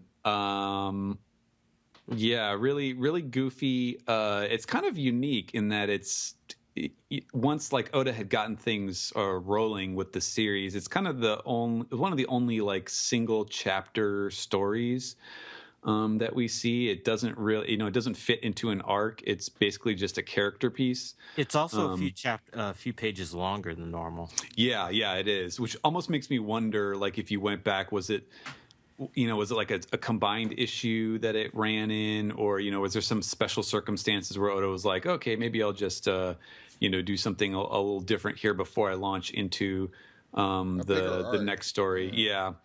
But I don't know. I mean, it's cute, I guess. We find out about the Red Line and the Grand Line and the seas. That's actually is true. That is actually true. I forgot about that. That's where they get brought up, which is obviously very very integral to the course that the story follows. But I don't know. It's okay, I guess. It's a great character. The story itself is all right, I guess, but how much can you do in one chapter, I guess? Well, we also find out that the Grand Line is the pirates' graveyard. Spooky. Mm-hmm. Yeah, it didn't end up looking quite like that. Spoiler alert. It's not just a giant graveyard. There could be graveyards. It's a graveyard. Nobody lives there. But that's not... Yeah. Let's get it. We're all ahead, right? Anyway, any other lingering thoughts on Gaimon? He's a fun, goofy little character. I'm glad he's not. I like the fact that this is, I guess, jumping ahead a little bit. The fact that he's actually kind of integral to Buggy's story in like the splash page, in like the title pages. Because as Buggy goes along, after Buggy's fate in the in the Buggy arc, his fate is kind of revealed, like what happens to him in those pages, and he meets up with Gaimon. Which is funny because it's actually an episode in the anime. So they used to do that. They no longer. They did it twice. There's been like 10 cover stories. I used to feel so bad for Gaimon because I just imagined being stuck in a chest and then my body kind of forming in the shape of a chest, and I'm like, oh man, that's hell. Yeah, it got better for him. Like the fact that he's also like the island's personal PETA. He just protects all the animals. throwing buckets of red paint on people. Let's talk about the next arc, and I think this might elicit some of the most interesting discussions here. It's the last full arc we're going through, and that's Kuro. Steve, why don't we start with you for this one? Sure. We're introduced to a new character, Usopp, who he's the boy who cried wolf.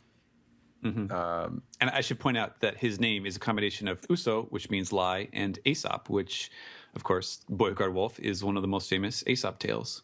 I almost want to ask you what's the meaning behind Nami's name, but I wonder if that should be saved for the next installment of this podcast. Sure. Because I feel like it's a pun, but if we reveal what the pun is, I feel like it's gonna start to talk about her backstory, and I don't want to do that. All right, we'll do it next time then. I won't be on, but someone should ask. Usopp.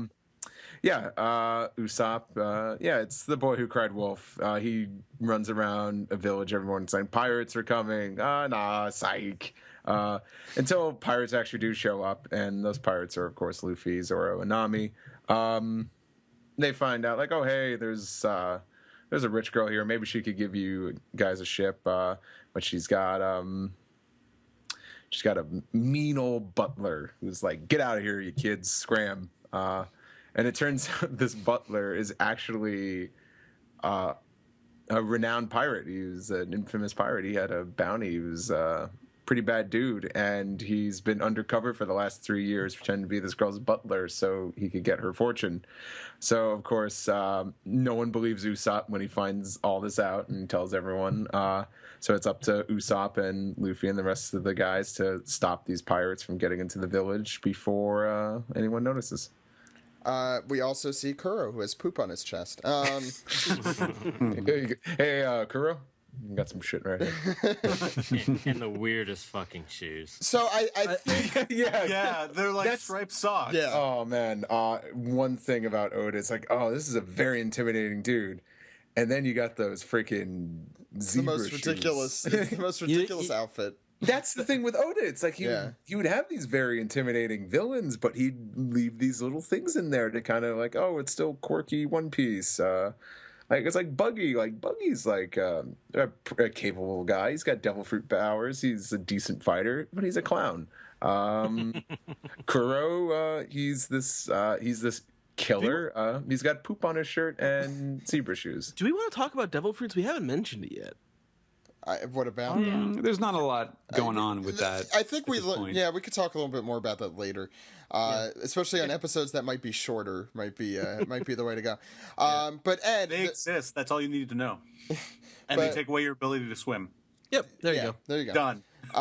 Ed, I do want to say something, and that's that I think both of us came out of this reread and with probably around the same idea. I think I talked to you a little bit about this.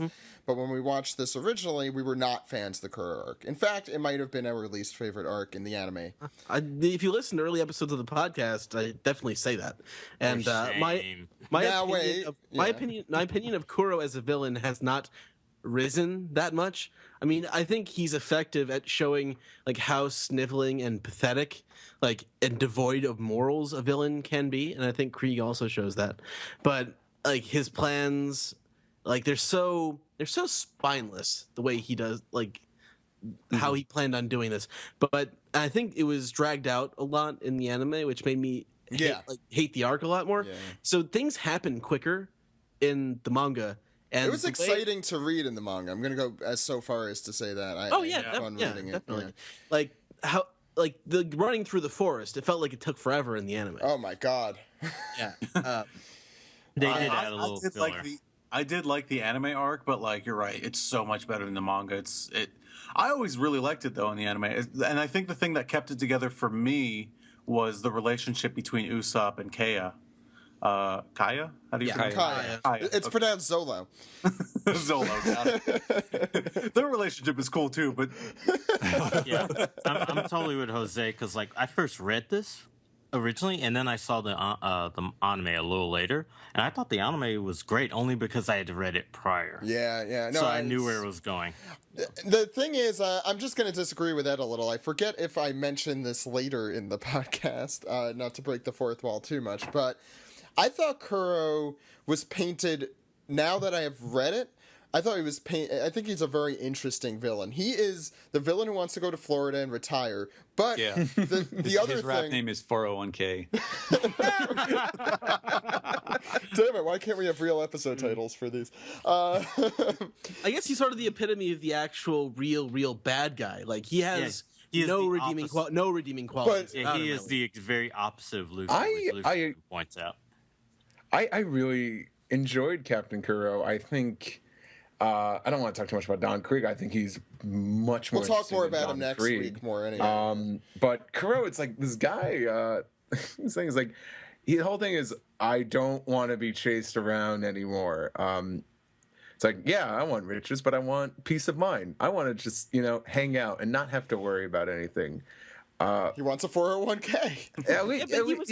He's so delusional though, in that he thinks that he'll be able to pull off all this great plan and ultimately get away with it. This is what I wanted to touch on. But at least you got to respect the fact that Well, he would have been able to get away if it wasn't for those meddling kids. Yeah, well, And for the fact that his crewmates, his underlings, are completely incompetent idiots. Yeah. It's like you couldn't hire better guys. Well, no, no, it's and to because compare Zoro him and to- Luffy are fucking monsters. and to compare him to Krieg's dishonesty is much more honest for some reason. I want to say the thing I do like about Kuro, Ed, to just rebut your point, is that his MO is the guy who has these convoluted plans that somehow work out in the end. And that's what he was famous for. What do they call him? Like the tactician or something? Thousand Yeah. plans. The man of 1,000 plans. But I love how ridiculously stupid this plan is. And Oda really, I think, acknowledges that it's supposed to be incredibly stupid. And that no normal human being would think this would work out. But Kuro would, because it usually works out for him for whatever reason. It's just not going to here. Yeah, I'm going to go there for 3 years and then take the inheritance. It makes no sense. You know what? It almost worked though. That's the crazy part. that is Nobody the crazy voted for part. 3 years. Yeah. Well, from a story point, something I was always kind of dismayed by, Kaya's parents died naturally. Yeah, they Yeah. don't really.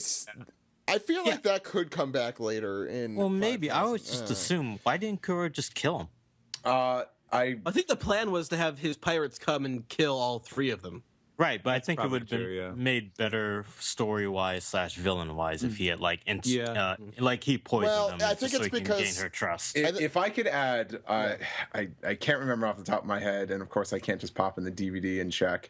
I could have swore, and then also this could also be mistranslation, but I could have swore I remember hearing in the English dub him saying like, "Oh, the mother or the father's death wasn't planned." Oh, maybe, but like in the actual manga, I Yeah. think Django even intimated that. Didn't you kill her parents? He was like, no, I had nothing to do with that. Nope.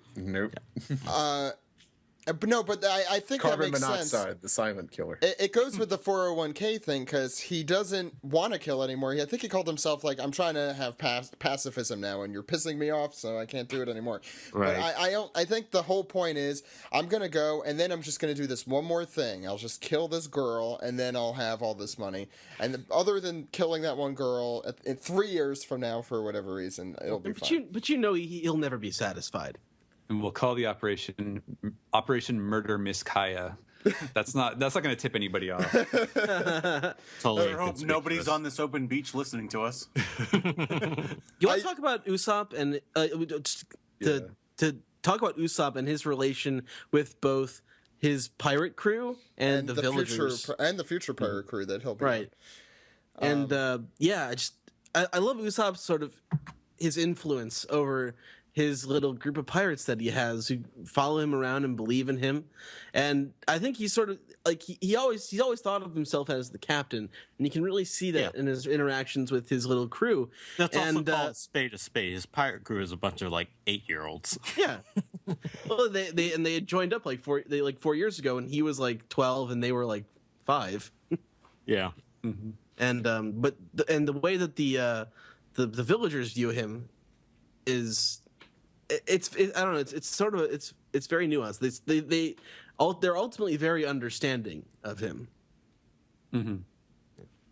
Any other thoughts on, I guess, Usopp's role? I pointed this out before, but Usopp and Kaya, just their relationship to me is the best part of this entire story.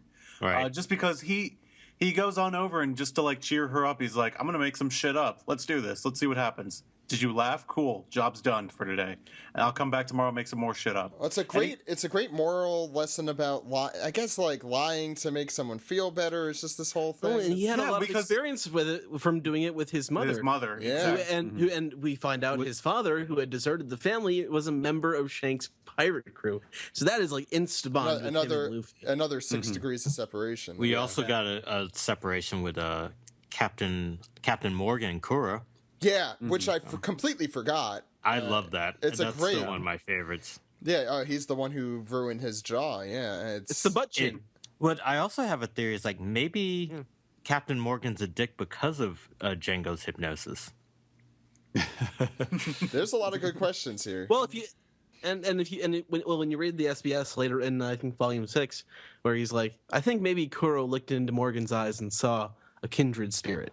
Oh yeah, I Yeah, remember that. He I remember actually that says question. that. I'm like, Yeah. oh, that is interesting. It's, Yeah, I remember that. That's probably one of the more insightful SBSs of these first few volumes. They don't even start up for a couple. I think this is the first one. 4. I think it starts in 3 or 4. Yeah. It's in 4. Yeah. The question corner. To go back to Usopp for a second, I was going to point out that I think his relationship to his little pirate crew is actually quite appropriate to his character, because what are they? They're playing pirates. It's like a game of pretend for them, and that's kind of appropriate because Usopp comes to the crew to join the Straw Hats at the end of this arc. He obviously has sharpshooting skill, but he's basically coming as a complete and total amateur, and that fits right in with his kind of role in the story as, he is the everyman. He is the guy who is like the normal guy who is coming on to the crew, who doesn't have like super badass abilities, He's as good at drawing, as far as he... He's good at drawing pirate flags. At least as far as he knows. He's always been kind of the audience surrogate in certain ways, at least. So yeah, you see that right from the start.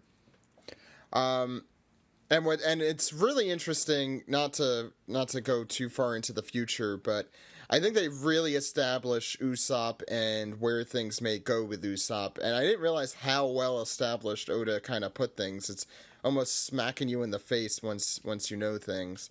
Yeah. But it's great. It's great. Usopp's design, I also just need to mention, looks so completely different at the beginning. Oh, Yeah. hell yeah.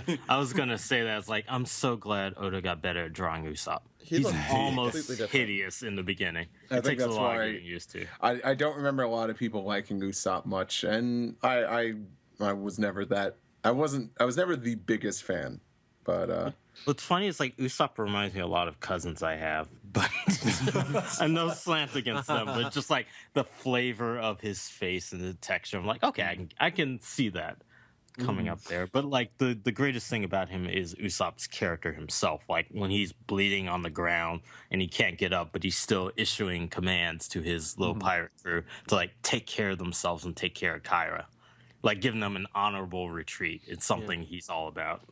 Yeah, that's actually a really great little moment there. Yeah, I think that's the standout really moment shows of the that. kind of guy Usopp is. Oh yeah, he's a great and honorable soldier of the sea. What was it? The Brave warrior of the brave warrior of sea. the sea. Thank you. Except when he's not brave. Even when he's not brave. Any lingering thoughts on Kuro, and then we'll do the final part. There's one character we haven't mentioned. Django? Yeah. I thought we were going to talk about The boat. Well, and the boat, yeah. You got to talk about Mary, but Django is another great, and the Meowman brothers to a lesser extent. But again, the themed henchman. There's a lot of creativity to be had with this, and actually, I think Django is sort of with his moonwalking Michael Jackson hypnotist. He's actually sort of it doesn't necessarily fit in quite as with the theme of the. Wonder why that is. I like that he has a mushroom for a beard. Yeah, I didn't know that. The SBS said that. I had no idea.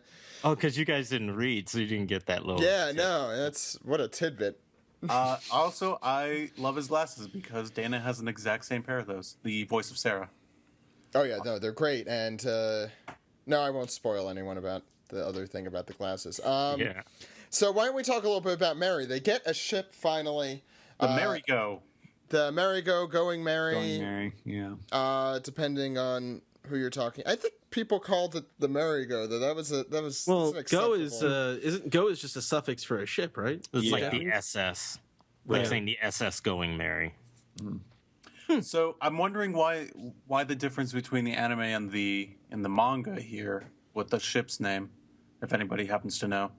I think that was it. Yeah. I think, it. correct me if I'm wrong, Steven, but I think a Merry Go is a 4 kids holdover. That's my suspicion. No. No? Merry-Go.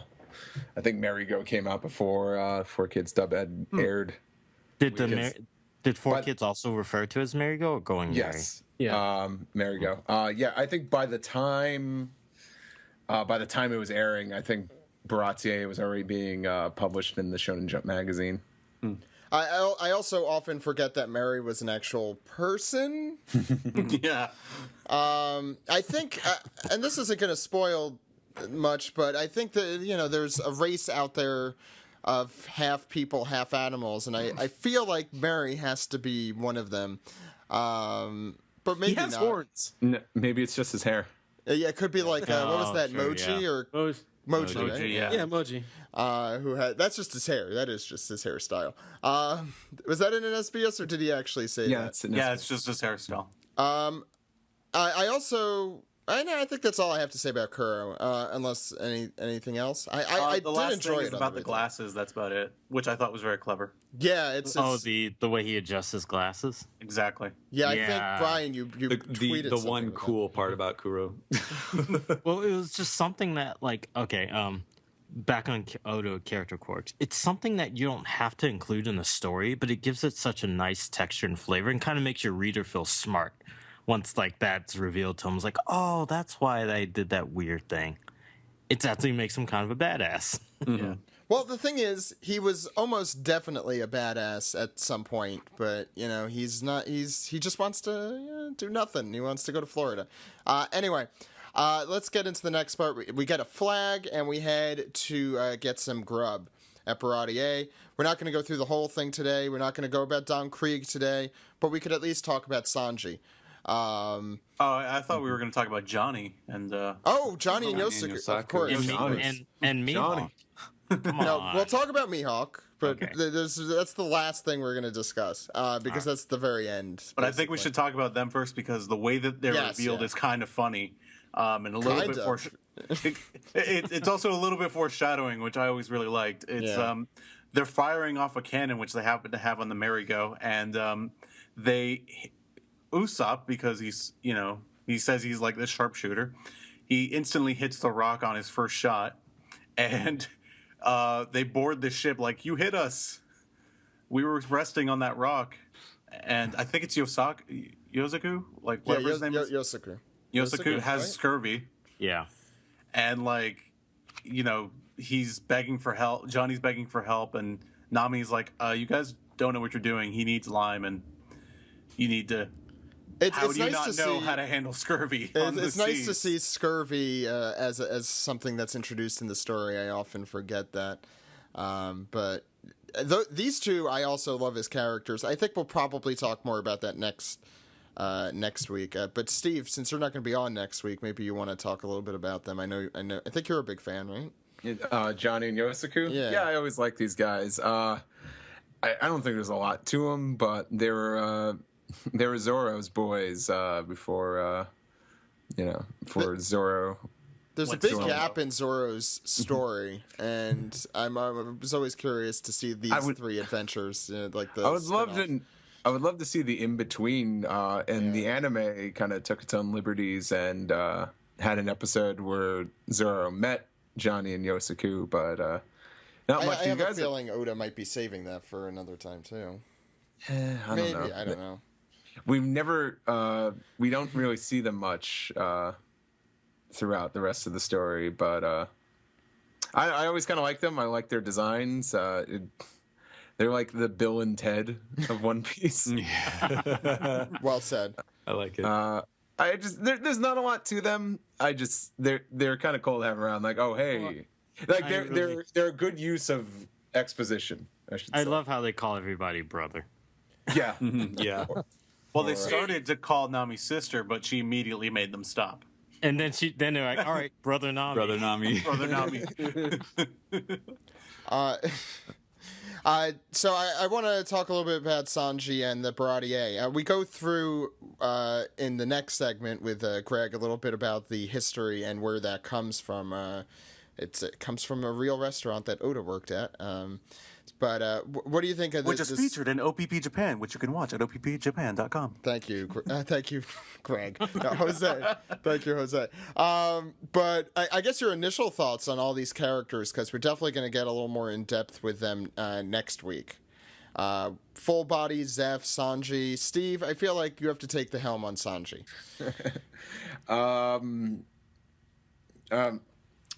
I wouldn't say something like, oh, it was this character that made me a One Piece fan. I always liked One Piece, but when Sanji got introduced, I'm like, okay, I really like this character, and now I'm gonna be more invested in this series. I want to see where this character goes. I credit Sanji and the Baratie arc for kind of moving One Piece to top priority for me on what to read.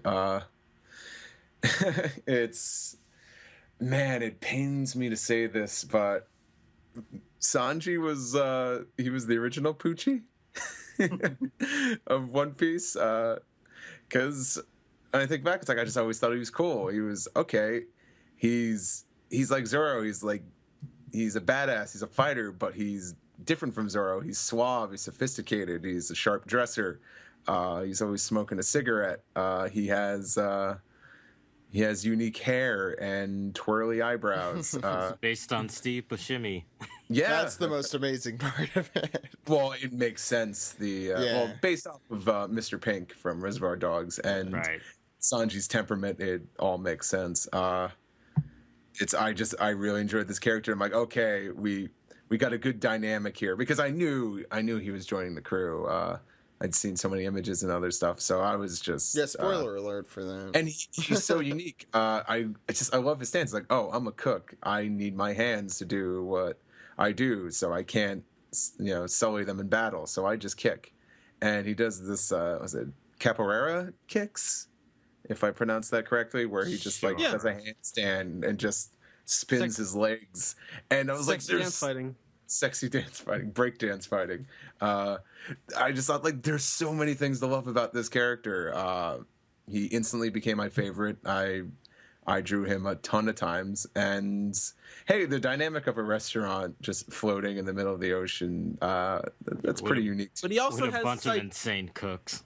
He also has his ideals. Like we find out that he's the guy who's been with the Chef Zeph the longest, and Chef Zeph with his peg leg and ridiculous mustache and big and his really tall hat. He's such a character, and we see that Sanji has these beliefs that he holds on to, which I think is it's what Luffy sees in him. He feeds Gin, the downtrodden pirate who is only going to come back and cause you trouble, because that's what you do when you're a chef. You feed the hungry, and you don't waste food, basically.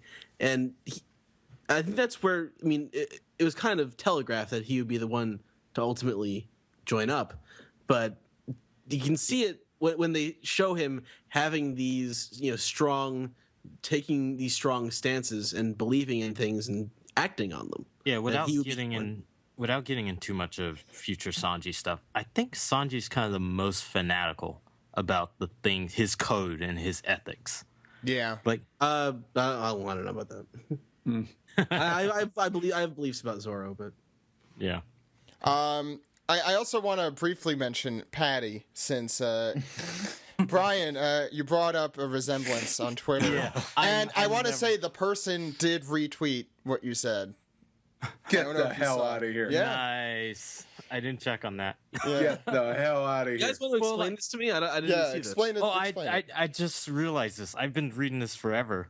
Like, I even said Gaimon reminded me of Martin Lawrence. I always put, like, Martin Lawrence on Patty, too, but I didn't catch it until I noticed, like, Patty fixing himself up. He's totally Sinbad, the comic. White people. And Sinbad did respond, "Oh yeah." To that. Oh, Sinbad. Oh, man. How is he not verified on Twitter, by the way? He has like 200,000 followers. He's and the everything. only guy known as Sinbad. That's true. That's true.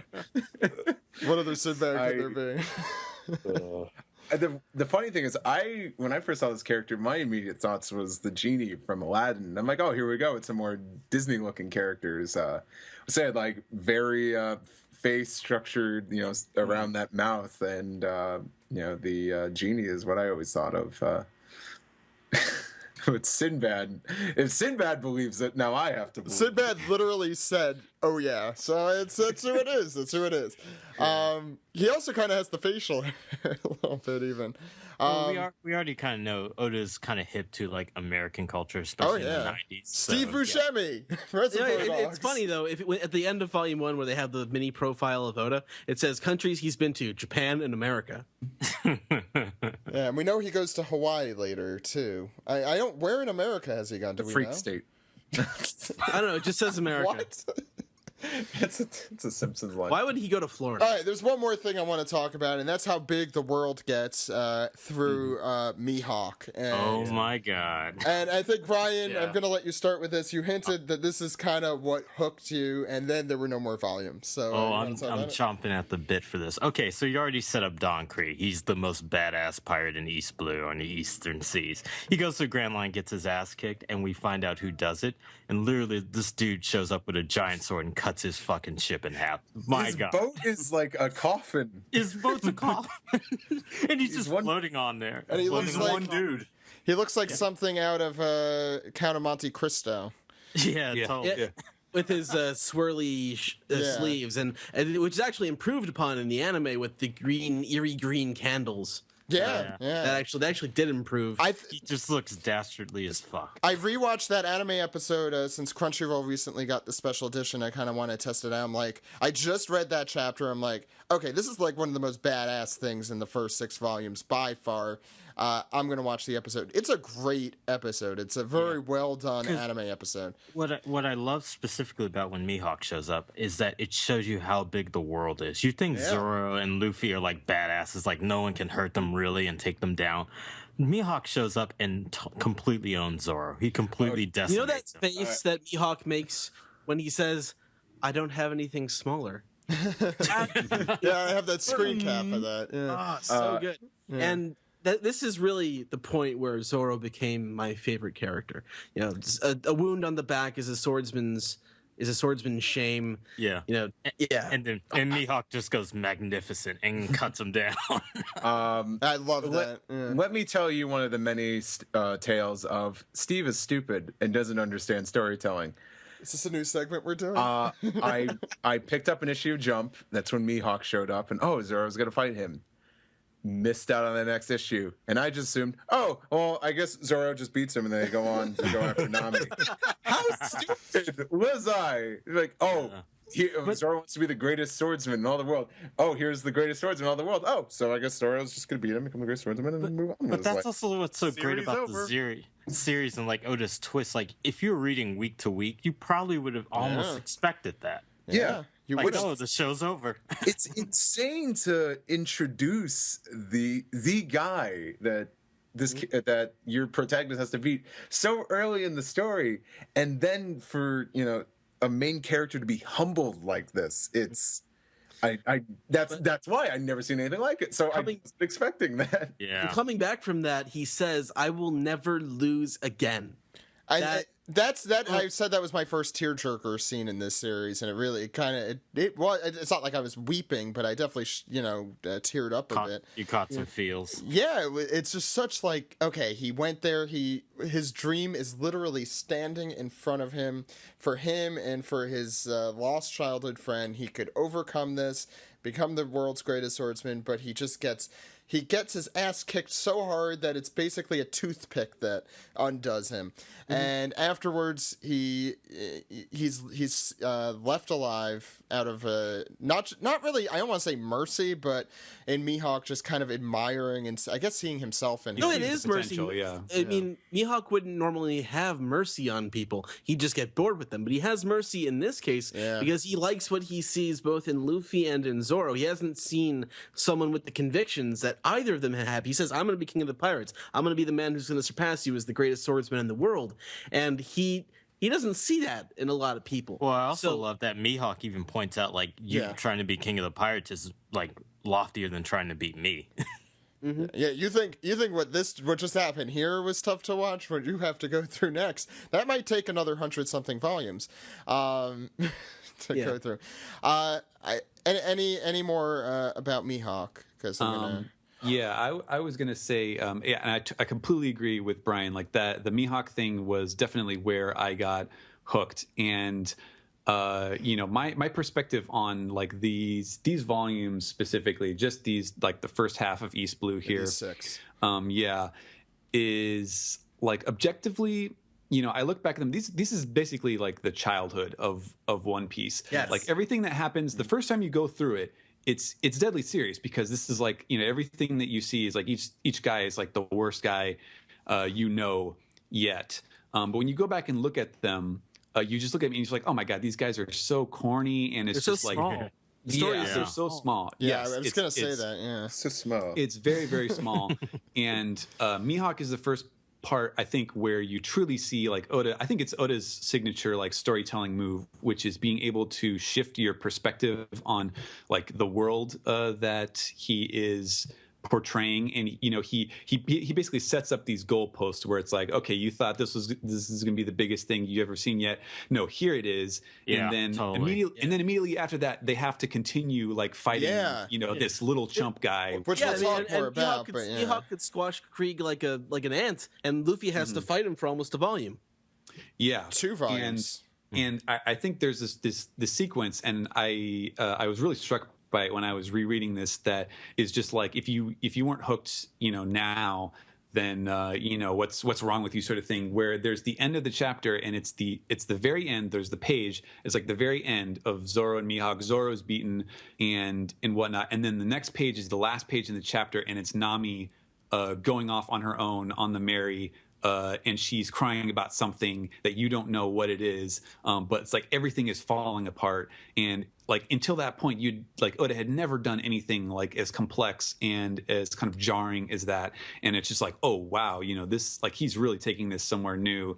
And that was the point, I think, where I was just like, wow, I'm just on a ride here, and I don't know where it's going, and it's really awesome. This really is the turning point for One Piece, more so than what happens in the next arc after this. It's all set up by this turning point. Yeah, I want to go back on that. Is that like that scene when Nami was set up from the get-go? Like, she always said, like, I'm not joining you. We're just like temporary alliance until like your means no longer meet my ends. And this was interesting because my first impression of Nami was kind of like your more typical like shonen female sidekick character, like Bulma, I would say. Like, she kind of nags the boys while she's there. Yeah. She contributes a lot more, which I definitely appreciate. But I was not expecting her to say, "Oh my God, she just stole their ship. What a bitch!" but she has reasons. We'll talk about that in 2 weeks. Why don't we go into our Reverie segment? We're going to have a very special. I just wanted to say one thing. Okay. It's kind of like the scorpion and the frog, the parable, the scorpion and the frog. The scorpion stings the frog as they're crossing the river, and they both die. But she can't help it. It's in her nature to steal from pirates. Oh, yeah. Well, anyway. There's a lot more. We'll definitely touch on that on the next episode. But right now we're going to go into a special segment. Greg is a writer for V-Jump, a Shueisha publication, in the official One Piece website.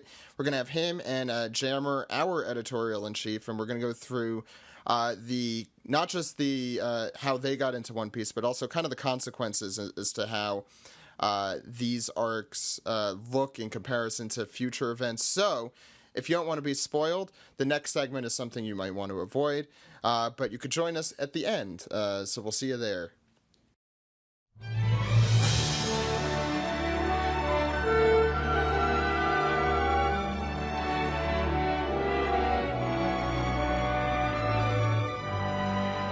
Hey everyone, and welcome to the Reverie, and we have 3 kings joining me today.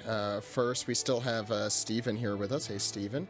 I like that, king. It's good. Yeah. It's good. Well, it's the Reverie. I can get used to that. That's who comes to the Reverie. So we have King Steven. We have King Jammer. Jammer, you want to let us know where people could find you and how they may know you?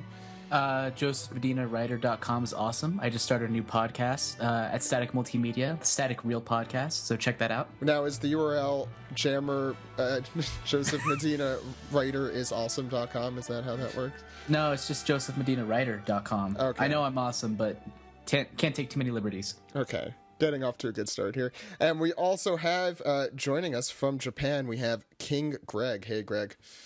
Hey, so I'm wondering, if we're the 3 kings, which of us has the gold, which of us has the myrrh, and which of us has the incense?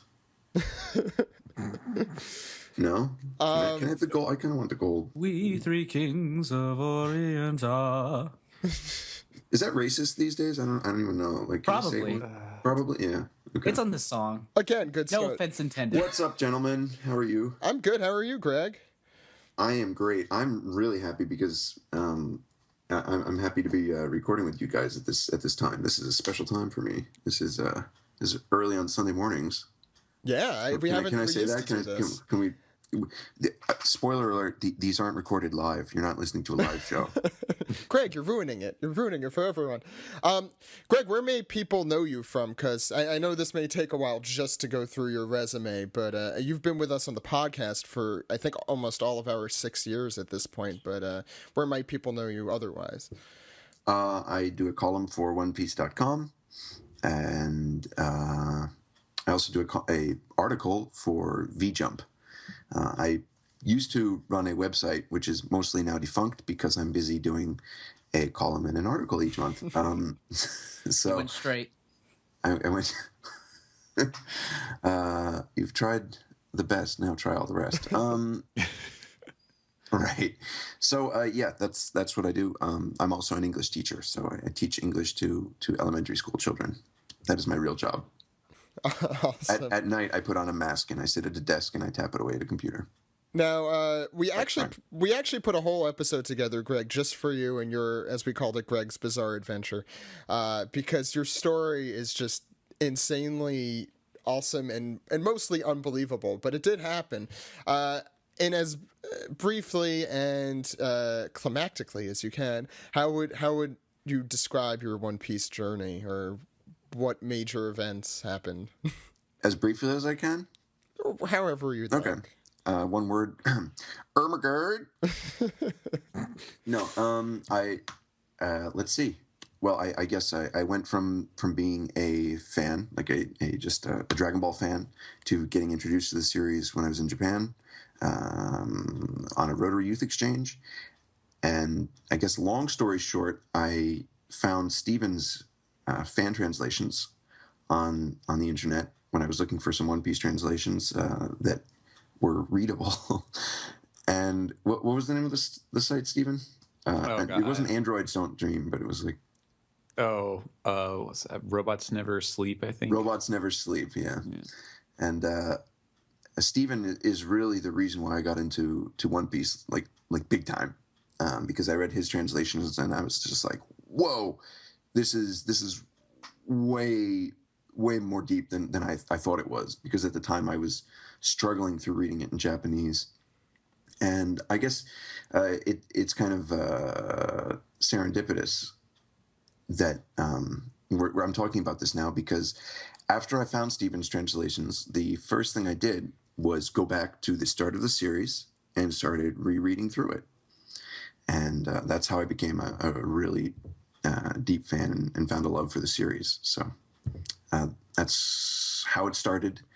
And now, today I'm doing all those things I mentioned before. If you want to know more about it, I guess check out our movie. We made a movie. It's awesome. Check it out. One Piece Podcast Goes to Japan. Yeah, OPPJapan.com. And there's a surprise at the end. I guess we won't spoil, exactly what came out of your journey besides, your writing positions. But it's good. Watch that. And then next week, maybe we'll talk a little bit more, or next time we have Greg on, we'll talk a little bit more about that. Jammer, we want to talk a little bit about your history with One Piece? My history with One Piece, I discovered it in an English edition of Shonen Jump one day, and it was the first chapter I saw was at the very, very end of the Buggy arc, and it was just a whole lot of fun. Like, in a very quick amount of time, I realized the story was able to get me in an emotional, not to get me emotional, but sort of get an emotional core, or let me rephrase that again. I don't know, it had some sort of emotional core to it that I hadn't seen in a lot of other series like that were in Shonen Jump at the time. And, I started collecting the volumes around then. I think they were at volume 4 at the time. And I lovingly remember also being drugged at the time because I was getting my Wisdom teeth out? Wisdom teeth taken out. Oh, that's a good guess So by me. I had a friend of mine, he actually got a couple volumes for me that I read while I was in a drugged up daze. And I've been following it ever since, and it's been amazing. Like, it's actually crazy going back and reading these volumes, just how different it is in a way. But we'll get into that later. So I hate to tell you this, Jammer, but you're still in that drugged daze right now. This is. I was going to ask, do you have to get a hookup on painkillers to like re-experience One Piece as you remember it? I've thought about it. It's like, I just think maybe you just didn't get all the wisdom teeth, and I could go under again. It's gonna end and Luffy Jammer's just holding a snow globe with One Piece inside. I think if I woke up and Spoiler alert, Greg. God. If I woke up and realized that it was still back in high school, that'd be crazy. Anyways, continue. Yeah, the last panel of One Piece is Jammer waking up. That'd be a meta experience there. Yeah, so this is going to be a little segment since Greg, as he mentioned earlier, it's Sunday morning, so we don't always get the chance to, you're not usually around, what is it, Friday morning or whatever, Thursday morning when we're going to be recording these. So I'm usually doing that thing I do work? to get money. Yeah. That's weird. Your priorities mismatched a little. So I definitely want to get, I'm glad Jammer is also able to make it, get your thoughts on the on our volumes today. As we mentioned, we went through volumes 1 through 6 today. So why don't we start out? Greg, I should first ask, what was like the first stuff you read in One Piece? Jammer mentioned it was Buggy for him. What was it for you? I had the advantage of starting at the beginning. Oh, so that was the first chapter you actually read. I mean, why don't we start with that? This chapter, I think, kind of deserves a little, especially in retrospect with everything that's happened in the series. There's so much to talk about with just the beginning here. If you want to start just seeing things, I'm gonna say 18 years later, ish. What was it like for you, Greg, reading this again? I mean, maybe not 18 years after you first read it, but 18 years after it was made. I have so much to say on this, and I'm sure everyone does. But mostly, just the fact that 18 years later, I can't go two pages in this without being like, oh my god, oh wow, I can't believe that, or like, oh, this dude totally is shows up later on, or oh, it's the monkey, it's the freaking monkey. I don't know. It's just like, oh, you found the monkey from that comes back later. Yeah, monster. Yeah. Now I want to find that monkey. Where's that monkey? Go on. He's doing like a Frankie thing. I don't know. Like even from the cover. I mean, just look at the cover, and if you look at Zoro's left knee, you'll see a very familiar pattern, and you'll see that actually all those Oda boxes, the designs that Oda draws on them, they're actually from his treasure boxes. How he draws those little curly end marks. I don't know how to corners. But I mean, just from that to finding the origin for, like, Luffy does that thing during parties where he breaks the chopsticks and put them in his nose, or no, he just puts chopsticks in his nose because he's rubber. Like there's a dude doing that in the bar, in Party's bar. So you know that, like, he saw that when he was a kid, and that's a tradition that he carried on. You just get a sense for how many things Oda wanted to put into his story, and he couldn't cram it all in. And it's amazing reading One Piece like this, where Oda was just full of ideas and had to put everything on the line because this was his chance. This was his one chance. And to do what Oda did, have the success as a I mean, I don't want to say no name, that might be rude, but like as somebody who is their first series, he had to give his best and give his all. And to read this is just like 18 years later, it's still amazing to go through. How many times have you gone back to read this? Because you have a little more intense experience with One Piece, since it's kind of your other job. That's a really good question. And the answer might surprise a couple people, but I've only read the series, like seriously read the series from start to finish 1.5 times. Wow. Yeah. But do you find yourself rereading chapters like again and again as they come out? I don't even find myself rereading chapters so much as I go back to exactly the panel I want to see, or I'm looking for, that part of the story, and reread that section or page or panel. You're laser focused. And that's constantly what I'm doing. And as far as how many times I've probably gone through and leafed through the series, in addition to all the work I've done on my website, it's probably, God, over 24 times easy, from start to finish. Yeah, I believe Not reading every line of dialogue, but looking at panels, searching for things. Well, not as much for enjoyment, but more for like I don't want to say not for enjoyment. Back then, enjoyment. Back then, definitely enjoyment. But more as like kind of Now that it's more puzzle. like, I need to write something. Yeah, it is. I don't know, and I guess maybe that's a little bit. I don't know, somewhere on some spectrum. I don't know. I don't know where I range on there, but it is very interesting to have something to be very detailed and focused on. But this again is just a nice coincidence. I was going through yesterday feeling a little bit nostalgic, and I went back and watched a few episodes of Dragon Ball Z for the first time in I don't know how long. And I was listening to the opening lyrics of "We Got a Power," and there's a lyric that goes, "If you find something that you can lose your mind in, not lose your mind, but get lost in, then you might find out that it'll turn you into an amazing person." And One Piece kind of did that for me, and that's kind of cool because I started with my interest in Japan with Dragon Ball, so it's interesting to see how things can kind of wrap around that way. Yeah, I mean, it was just, I know, complete coincidence you getting into One Piece in the beginning. Yep. No, incredible journey, Greg. Still, it boggles my mind. Or my guard, I think, as you said originally. Jammer, what did you think reading through these again, and how long has it been for you? I think I started to try to do a reread through rather, right after the Marineford arc ended, like right around the time skip era. And I went back and I think I got about 10 volumes in. And I've since gone back, obviously, now and started over since then, but I actually didn't get much further than that. But yeah, so it's been about, how long has it been since the time skip? 4 or 5 years-ish? About that long then. Which didn't seem that long ago, actually, but now that you say that. Dang. So what do you think, reading through these 6 volumes again? Wow. So this was kind of an experience because I know reading it week to week nowadays, like I was thinking recently, I love One Piece still, but it definitely doesn't evoke the same emotion from me that it used to. Not that like it's not as good, it's just different. And I was thinking, I'll never get that sort of, I guess, sense of innocence back. You know, you never get to read things for the first time twice, unfortunately. And rereading this, it's just, I kind of felt it again for like, the first time in forever. And it's first time forever. Did I actually say that? You did. Oh, God. Yeah, but it was so weird. It was bizarre because it just kind of accents, how different the storytelling is in a way. Like it's completely different storytelling. Like it's still Oda, obviously, but it definitely feels different.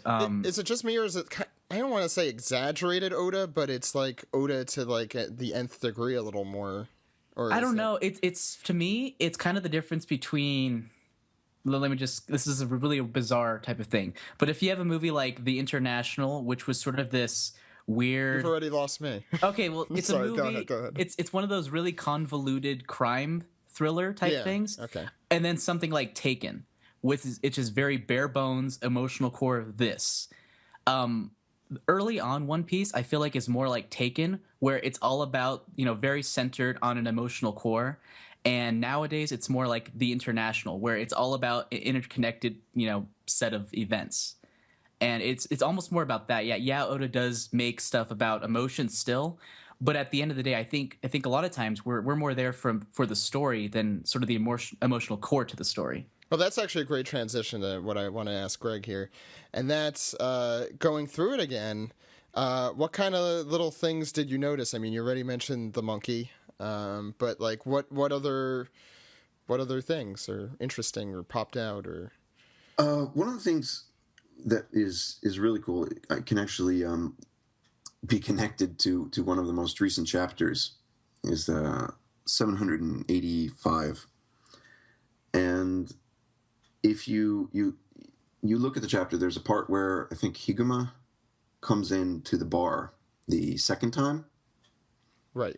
When the pirates are not there, And you've got a bunch of males from the town who see this go on, and they're just like, oh my God, they're like, look at that, we got to go save him. And he's like, no way, there's no way we can save him. We'll never last up against them. And in the little flashback part, like when he's thinking, or when before that, when they actually, before he's taken, it's literally when they bust in for the second time. Okay. I just want to give... Or, excuse me, no, excuse me.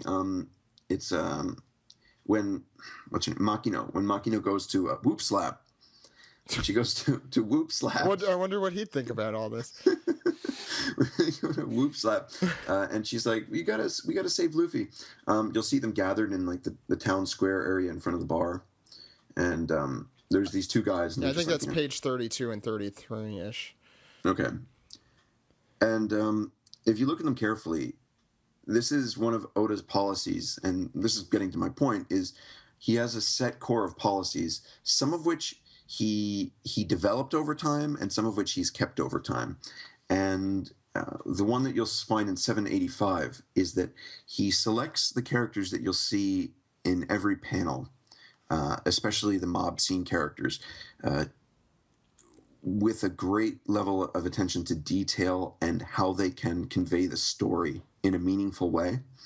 And sometimes this works to, I don't know, some might say a disadvantage, whether it be sexist or otherwise misogynist. But if you look at the guys here, the guy on the left hand in particular, he's supposed to look really tough. He's got this kind of like shaved head kind of look. He's got a pierced ear. He's got a scar on his face, a square jaw. He's supposed to look like this really rough guy. So what you're getting here is the idea that even these town people are not jerks, and that's what we're supposed to feel, because even one of the toughest among them. It's page 2829. Sorry, I was wrong. Yeah, it's the bottom right, bottom left of 2829. Yeah, go ahead. Sorry. Yeah, he doesn't feel confident enough to go up against these people. He knows that they'll be crushed. So you've got this feeling that, oh, well, you know, there's this little kid that's being brutalized in front of the townspeople. Why wouldn't anyone go to save him? Well, there's your explanation right there. And the story doesn't necessarily need that, but this way you're able to connect with the townspeople. The people of what is it, Fuchsia Village? Is that what they called in the English translation? Yeah, I don't. Yeah, right, Stephen? Fuchsia. I don't remember if it was actually ever put in a subtitle. If it was, it's in a different volume that I don't remember. Yeah, right. It's probably much. It's not actually in here, so yeah. But you get the feeling that these people are not jerks. They're just very backwater, small town people, and even the toughest amongst them wouldn't stand up to this guy. They're not necessarily cowards. They just know when they're beat. So looking at 785, you've got the same thing. Who have you got running away from Doflamingo?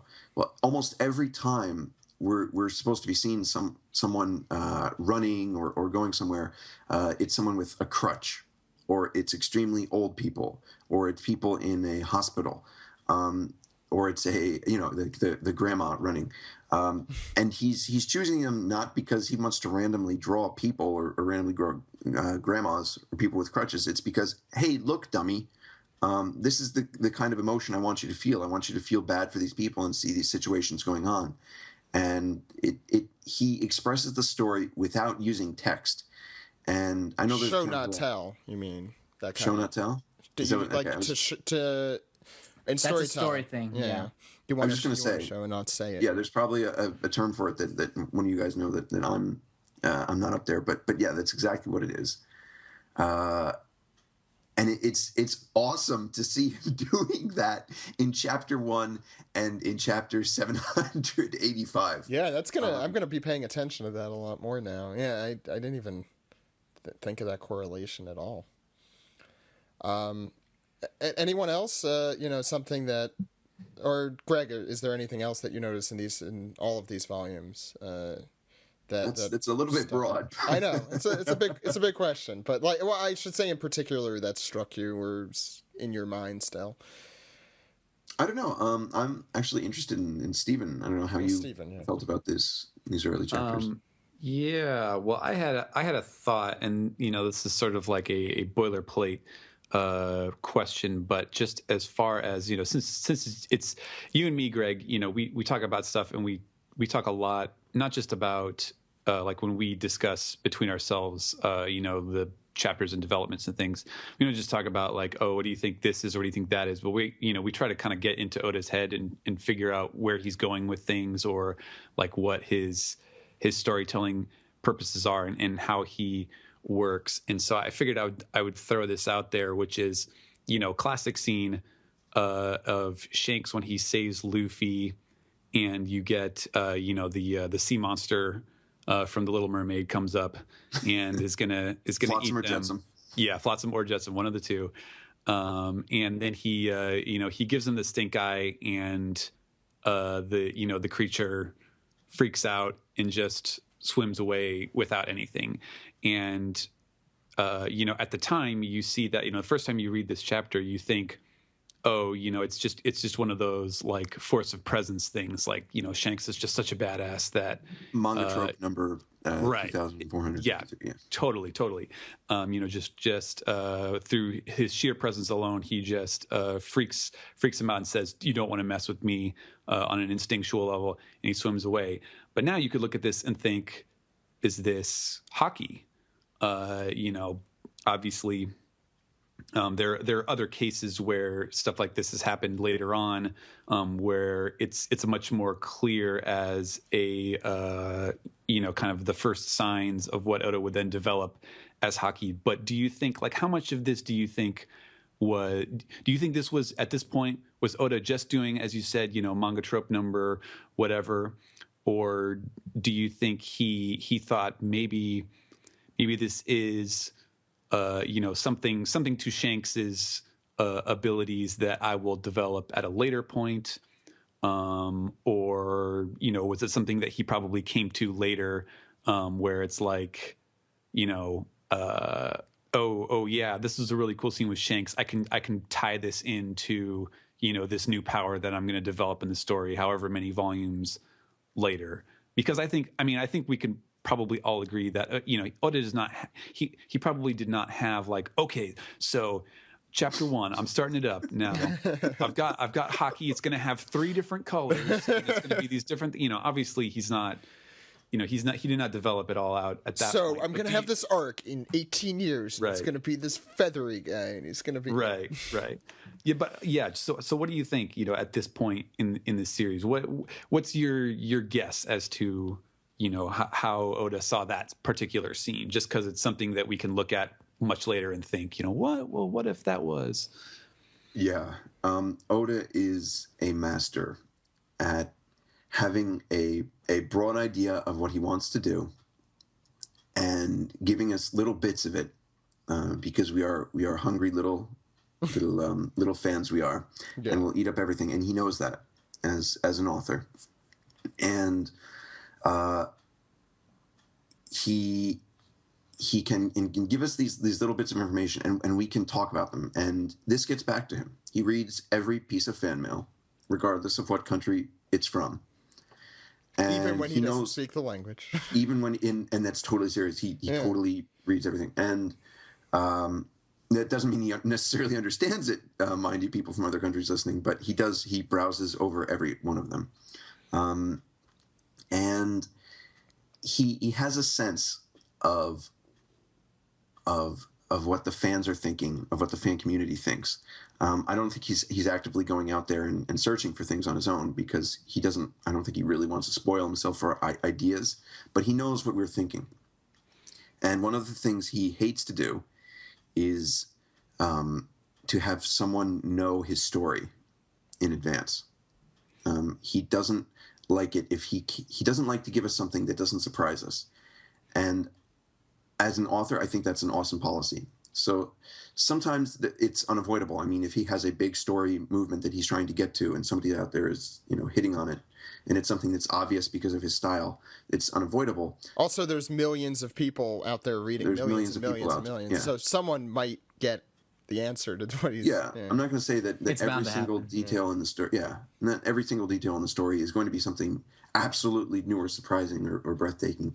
But what he's good at is giving us an idea while only having a small idea himself, and looking at what we think and kind of developing something simultaneously with his own ideas to make sure that we are surprised and pleased as fans.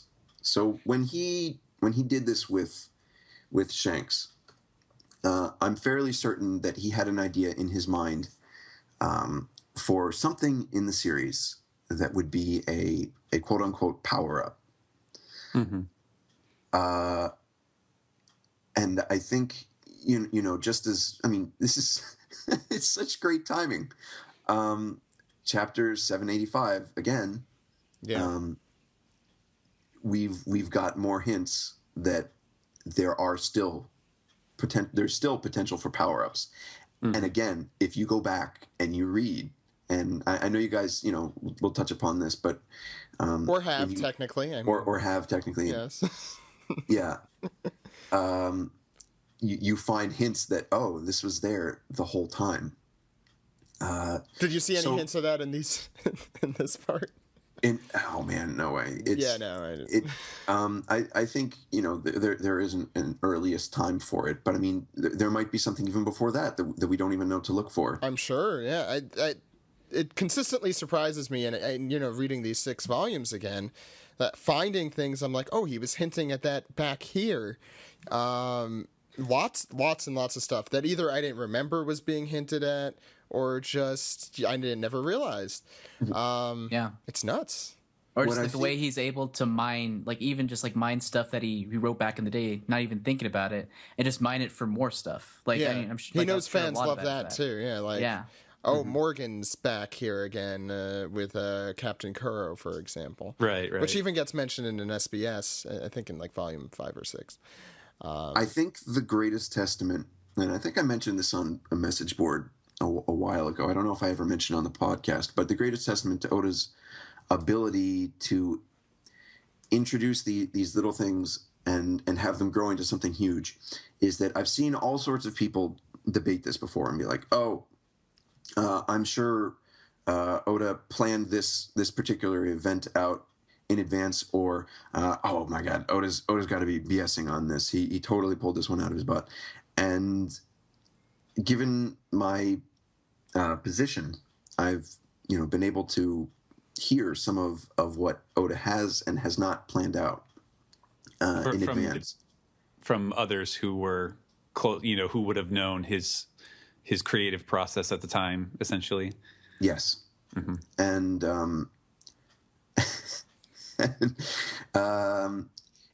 no one has hit upon the things that he and no one that I've seen, I should preface that, no one that I've seen has actually hit on the things that Oda has very coincidentally been able to add to the story over time, and that's really impressive. There's one actually that I thought was a little bit and it turned out that was the case, but it really is impressive how he's able to give us these little hints and then weave a story around them and weave them into the story as he's telling it. And hockey is definitely one of the big ones. I know we've gone over this on the podcast in the past, but for new listeners, the earliest that hockey is mentioned is, where is it? Volume 25, my favorite volume. I gave Stephen his replacement volume of that because it is my favorite volume. Yeah, that's true. Got to make sure you're on when we're going through that. It's an amazing volume. I mean, it's really great. And won't talk too much about it now, but that's where you first get mention of it. And we have more hints in Skypiea, and as it goes along, you've got all these things leading up to it. And I'm fairly certain, I say this with no additional information. This is completely my conjecture, but I think that Oda was developing the idea of hockey and its implication all along with us and along with his story. But he always knew that he wanted to use it. And I'm sure that he had some fundamental ideas. And I would venture to say that Colors of Observation. Mm-hmm. Is that Colors of Observation? Yeah, is probably something that he had in his mind from that time, from when we see Shanks looking at the sea. What is it called? Mm-hmm. Sea King. Sea King. Wasn't it like King Kai no Nushi. It's the the oh master no, it was of the near local, seas the or local something. sea beast, I think they called it, or something. Yeah. So, And I it's lost so my much. train of thought. It's so much better though that way though. Like it's so much better than because I remember reading it at the time and thinking, oh, Shanks is so badass that the thing is scared of him. Yeah, Like, I mean, every one of us thought that, I think. That's so dumb if you think about it. I'm really happy in retrospect that I can look at that and say, okay, well, that's something different. It's not just the animals like, oh, you're scary, and then goes away. It's something different. But none of us second guessed it because in any other anime or manga series that would completely happen. That would 100% happen. It's the guy, this guy's a real badass. He stared at it and it ran away. I mean, he did lose his arm, let's be fair. Yeah. Which, in retrospect, thinking of what Shanks and who Shanks becomes and is just nuts to think about as well. It is kind of weird, yeah. I understand why, and he basically says it later, but it's not something that requires logic. It's like it was a sacrifice he made for Luffy, and it's about his bond with Luffy and not about like, oh my god, can you believe Shanks got his arm torn off by some stupid fish that he's scared away by looking at it? Well, what an important character moment. I mean, it's right. Besides the hat, which I mean, I call BS. I think he could have covered his armament hockey and been perfectly safe from getting his arm cut off. Right. Probably. Although this was how many years before the main plot? 10? Something like that? Yes. I should probably have checked that. Yeah. 10 years, sure. Okay. Yeah, 10. So who knows how strong Shanks was and this is like the really interesting thing when you think about it, how strong Shanks was as a pirate in the world at that point 10 years ago. A lot happens in 10 years, as we may know. A lot happens in 2 years. Okay, now that we've gone through kind of the basics, one more point. Please. Sorry, please. Yeah, I'm sorry to keep bringing it back to this, but I mean, this is such a deep question by Stephen. It's something that we can debate to no end. But the reason I said color of observation and not something like Hawoshoku is because, I'm sorry, this is really tough in dual languages. The Conqueror's hockey. Mm-hmm. The reason I don't think it was that is I think his idea for the two of them, and I say two because I don't know about Basoshoku at the time or Colors of Armament, but I think originally they may have been a kind of single idea. Mm-hmm. And at the end of the series, I think you'll find that one of the most important, and again, I say this is entirely my conjecture, this is not any information from any source. But it's Greg, so it's probably right. No, if I had a penny. Every time you... No. Sorry, I'm thinking of so much stuff, sorry. When we come to the end of the series, I think you'll find that the most important and the most, I guess, emotional, we were talking about that emotional aspect of the series, right, is going to be Colors of Observation. I think you'll see that play a major role in the arc, in the overall story arc at the end of the series. Okay. And I obviously have some ideas about that. This is not the time or place to discuss them, but I think it will all come back to that first chapter with his original idea of hockey and what is hockey, and that's definitely something to look forward to in the next decade or so. We hope a decade. Set your watches, people. By 2025, people listening to this will be like, no, not yet. In 10 years. So during most of these episodes, the Reverie will come together and kind of talk about their thoughts on each arc or where it is, and the more specific events. I just want to at least talk through, retrospectively about it. So there's a lot of arcs that take place in these first 6. I mean, you got the stuff at the beginning that we discussed. how do you think? Which ones do you like going back rereading them? Which ones do you like more? Which ones do you like less? How have your feelings changed? Greg and Jammer specifically here. Jammer, why don't we start with you? I always like Captain Kuro arc. That arc means so much to me. I don't know why. I think I had some. Well, you got to explain it. Did it involve drugs from your wisdom teeth? It does not. Actually, that was the Buggy arc. But I think, in my mind, Kuro was a very formative arc for my mind as to what One Piece is, in that you have these really, really strong characters and they have these really strong goals, but it's still goofy as hell. Like the Meowbin brothers, worst villains ever. They are so dumb. But like, I was perfectly content to have some like that a writer who was as talented as this and who's able to, as I said before, get me at an emotional core, is able to just turn around and do something so stupid, and for just me to be like, yeah, okay, I guess I'll accept that. And like the whole Butler thing, how he has poop on his on his in the jacket. SBS. I'm learning new things every time I read. Yeah, just things like that. Just it could be dead serious, but still have undertones of stupid goofiness, and it's something that I really grew to appreciate. You laugh now. Shamu as the seventh Shichibukai. Sam, yeah. I think that's clearly what's going to happen. Definitely. Greg, what stuck out at you? Like, which arc stuck out at you reading this, or which was a little harder to get through? The early ones are actually a little bit. Well, the early ones. The Buggy is a little bit harder to get through. Yeah.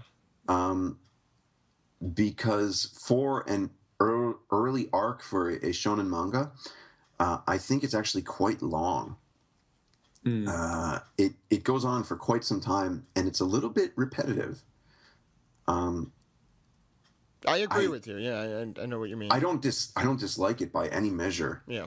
But like the first chapter, so much happens in that first chapter, and you've got so much going on that after the Morgan events, which are fairly concise, you've just got Buggy, and Buggy it goes on. And it's like two of the volumes or one of the volumes. I could check that while you're talking. Yeah, it's a good chunk. And I mean, there's plenty that's entertaining in there. I mean, that's for sure. But I mean, I'm always surprised by how long it is for one of the earlier arcs. And I don't know. I'm not knowledgeable enough to have compared it to similar shonen manga arcs at the time that were running in Jump, but it's pretty long. When you look at he worked on Kenshin today, before, so maybe he was also coming off of that. Well, when you look at what runs today, I mean, you look at the new serializations in Jump, they go through their early arcs really fast, and that may be because they have One Piece to compete with. Right. So, I mean, it's a matter of the editors being like, all right, that was cool. Show me something even cooler. And the author's just being like, wait, I need to hold on. And maybe, just Oda had that advantage in the post-Dragon Ball era.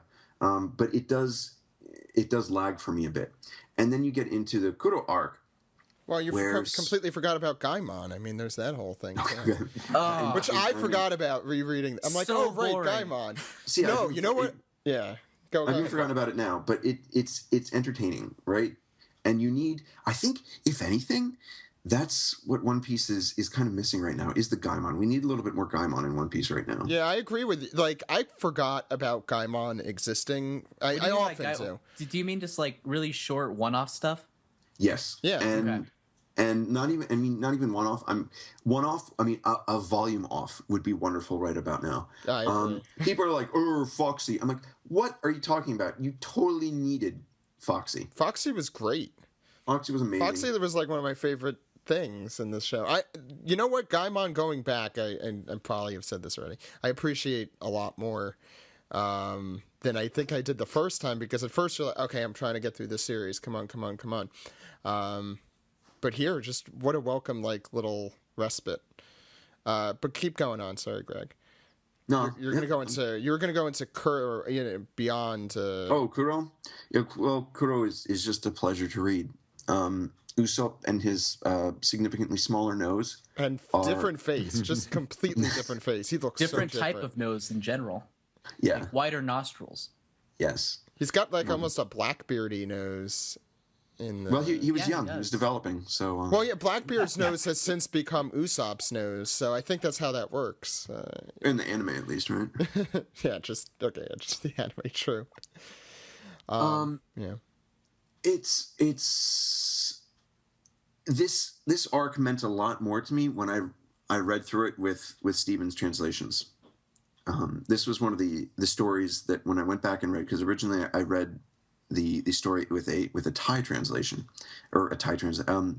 A person from Thailand made an English translation, and bless their heart for their attempt, but it made some of the Chinese subtitles awful illegal things, which I've only seen through coincidence. I do not own any of them. Look like Shakespeare, and going back through Stephen, it was just like, whoa, oh wow, so this is what they actually meant, or like this is the what he was trying to do there, or oh, that was clever wordplay here or there. And it's I didn't become a full dedicated fan from that point yet. That came later, but it helped me to see something more in the series. It helped me see that he really does think about his dialogue. And this is me coming off of Dragon Ball, where two people beating the hell out of each other was the most exciting thing in a comic book. So it was one of those moments for me where it was like, wow, so manga can be more than this, just this action and adventure. It can also have an emotional quotient to it too, because if you talk to a lot of the early readers, I mean, people my age will say, oh yeah, the Nami event was like the most emotional point for me. But if you talk to people who were readers from like chapter 1, they'll continually, I mean, almost across the board, come back to the point of the breaking up of the Usopp pirate crew as being the most emotional. It hit me a lot more for than I have a very sordid and different history with One Piece, but it is a really impactful moment. Definitely. And it's a big spread too. If you look at it, it's one of his. It's one of his first spreads where I think he really went out with this over the top kind of crying thing that he does. I mean, of course he's had crying before. He's always had it since Luffy was crying when Shanks got his hand shorn off, or his arm shorn off. But if you look at each of the members, he spends a good panel. A part of that. Well, there's also a lot of spread. space in the middle, too. Yeah. Well, that's I don't know. It's a little bit. Anyway, I don't want to say bleachy, but. Well, no, there's an actual background with trees and sky and clouds, so it's not. We're going to get in trouble by someone. I don't know who. The last one would be Baratie. We're halfway through. The Mihawk stuff just happened. What do you think, Greg, and then Jammer? Well, the Mihawk stuff, and this is purely me looking at. Oh my gosh, this is so cool because look, he did this thing here. It's totally down to that, but no, I agree with you.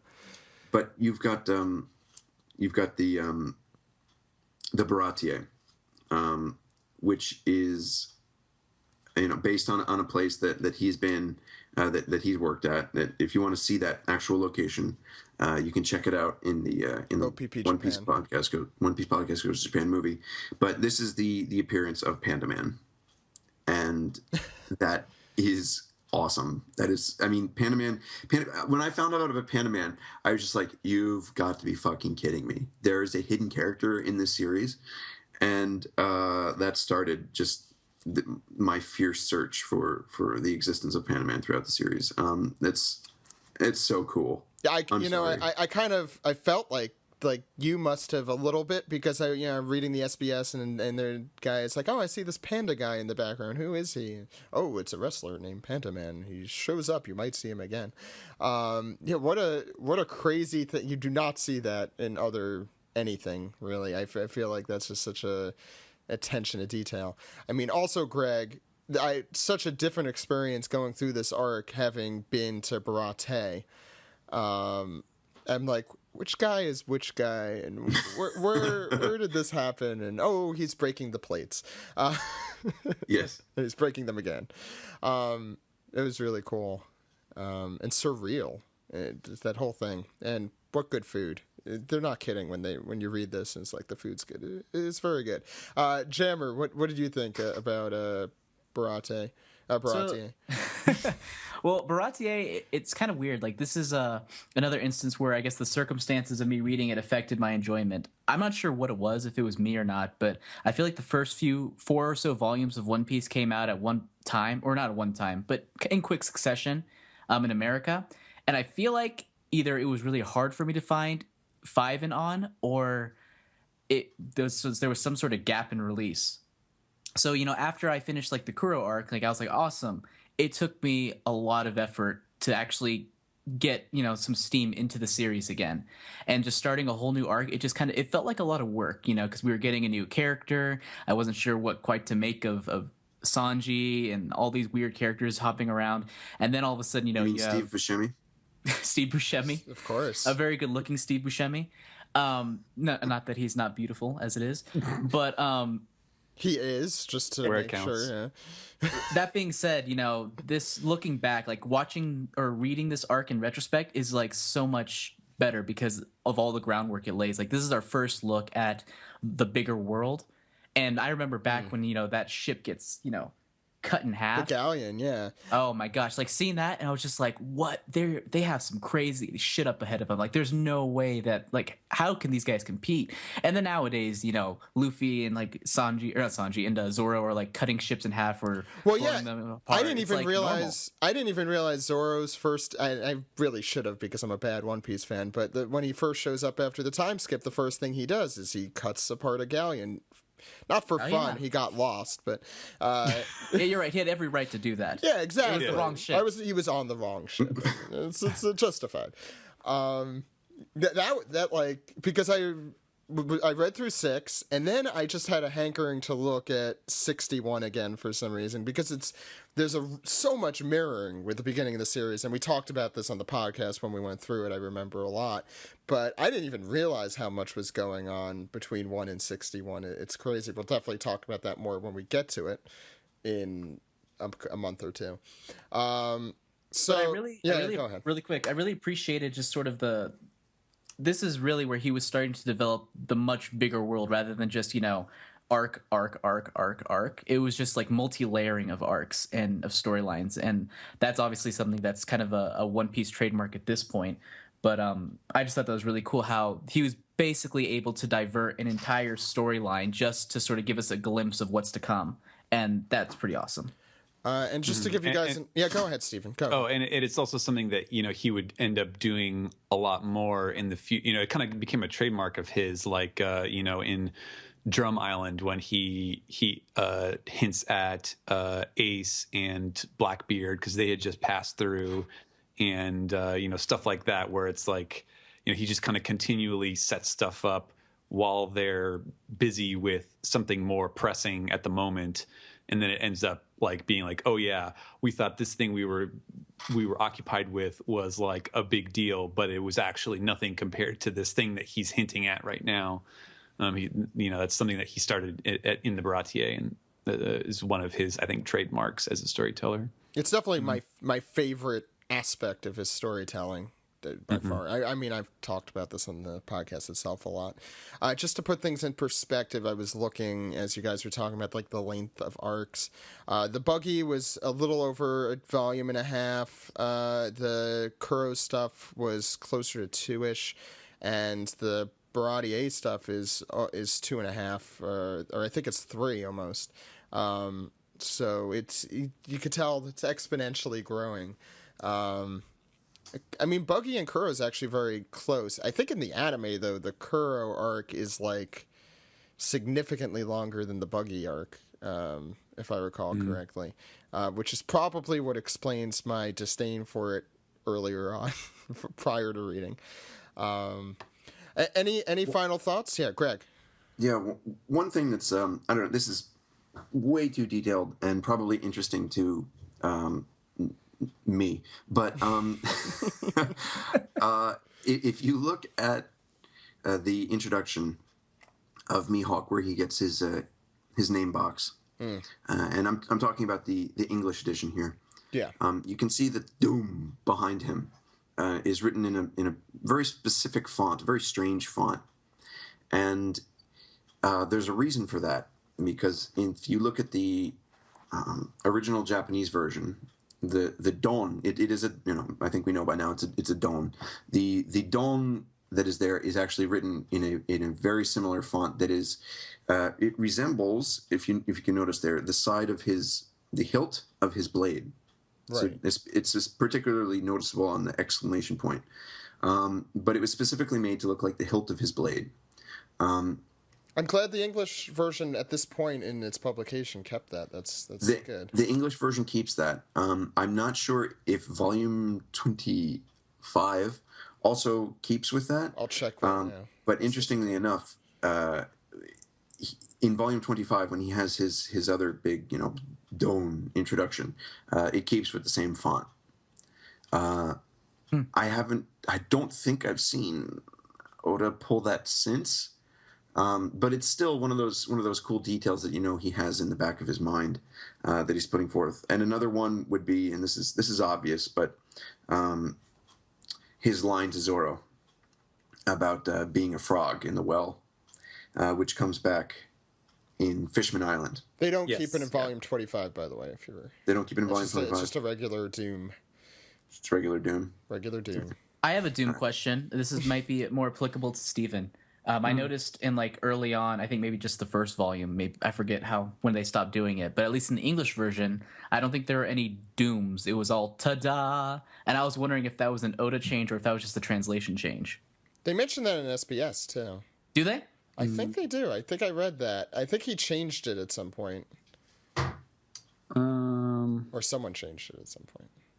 Yeah, I think it's probably it was probably just a case of the translation and adaptation team at the time kind of noticing stuff. Yeah, there's a lot of stuff to say about the translation itself, which we're recording this before we do the first half of this podcast, so I am planning to talk about that there, just about the which you've already talked about. Yes, which I've already talked about regarding the translation and adaptation choices. But I think it a lot of it really comes down to just not, when you get a bunch of new series like this in at once, you can't, you don't necessarily know the reputation and all of these things that are kind of consistent hallmarks of the series until you've seen enough of it to recognize, that, there's this very consistent pattern going on, and knowing, which things are important and which things just happen to be sort of like the default mode for this writer.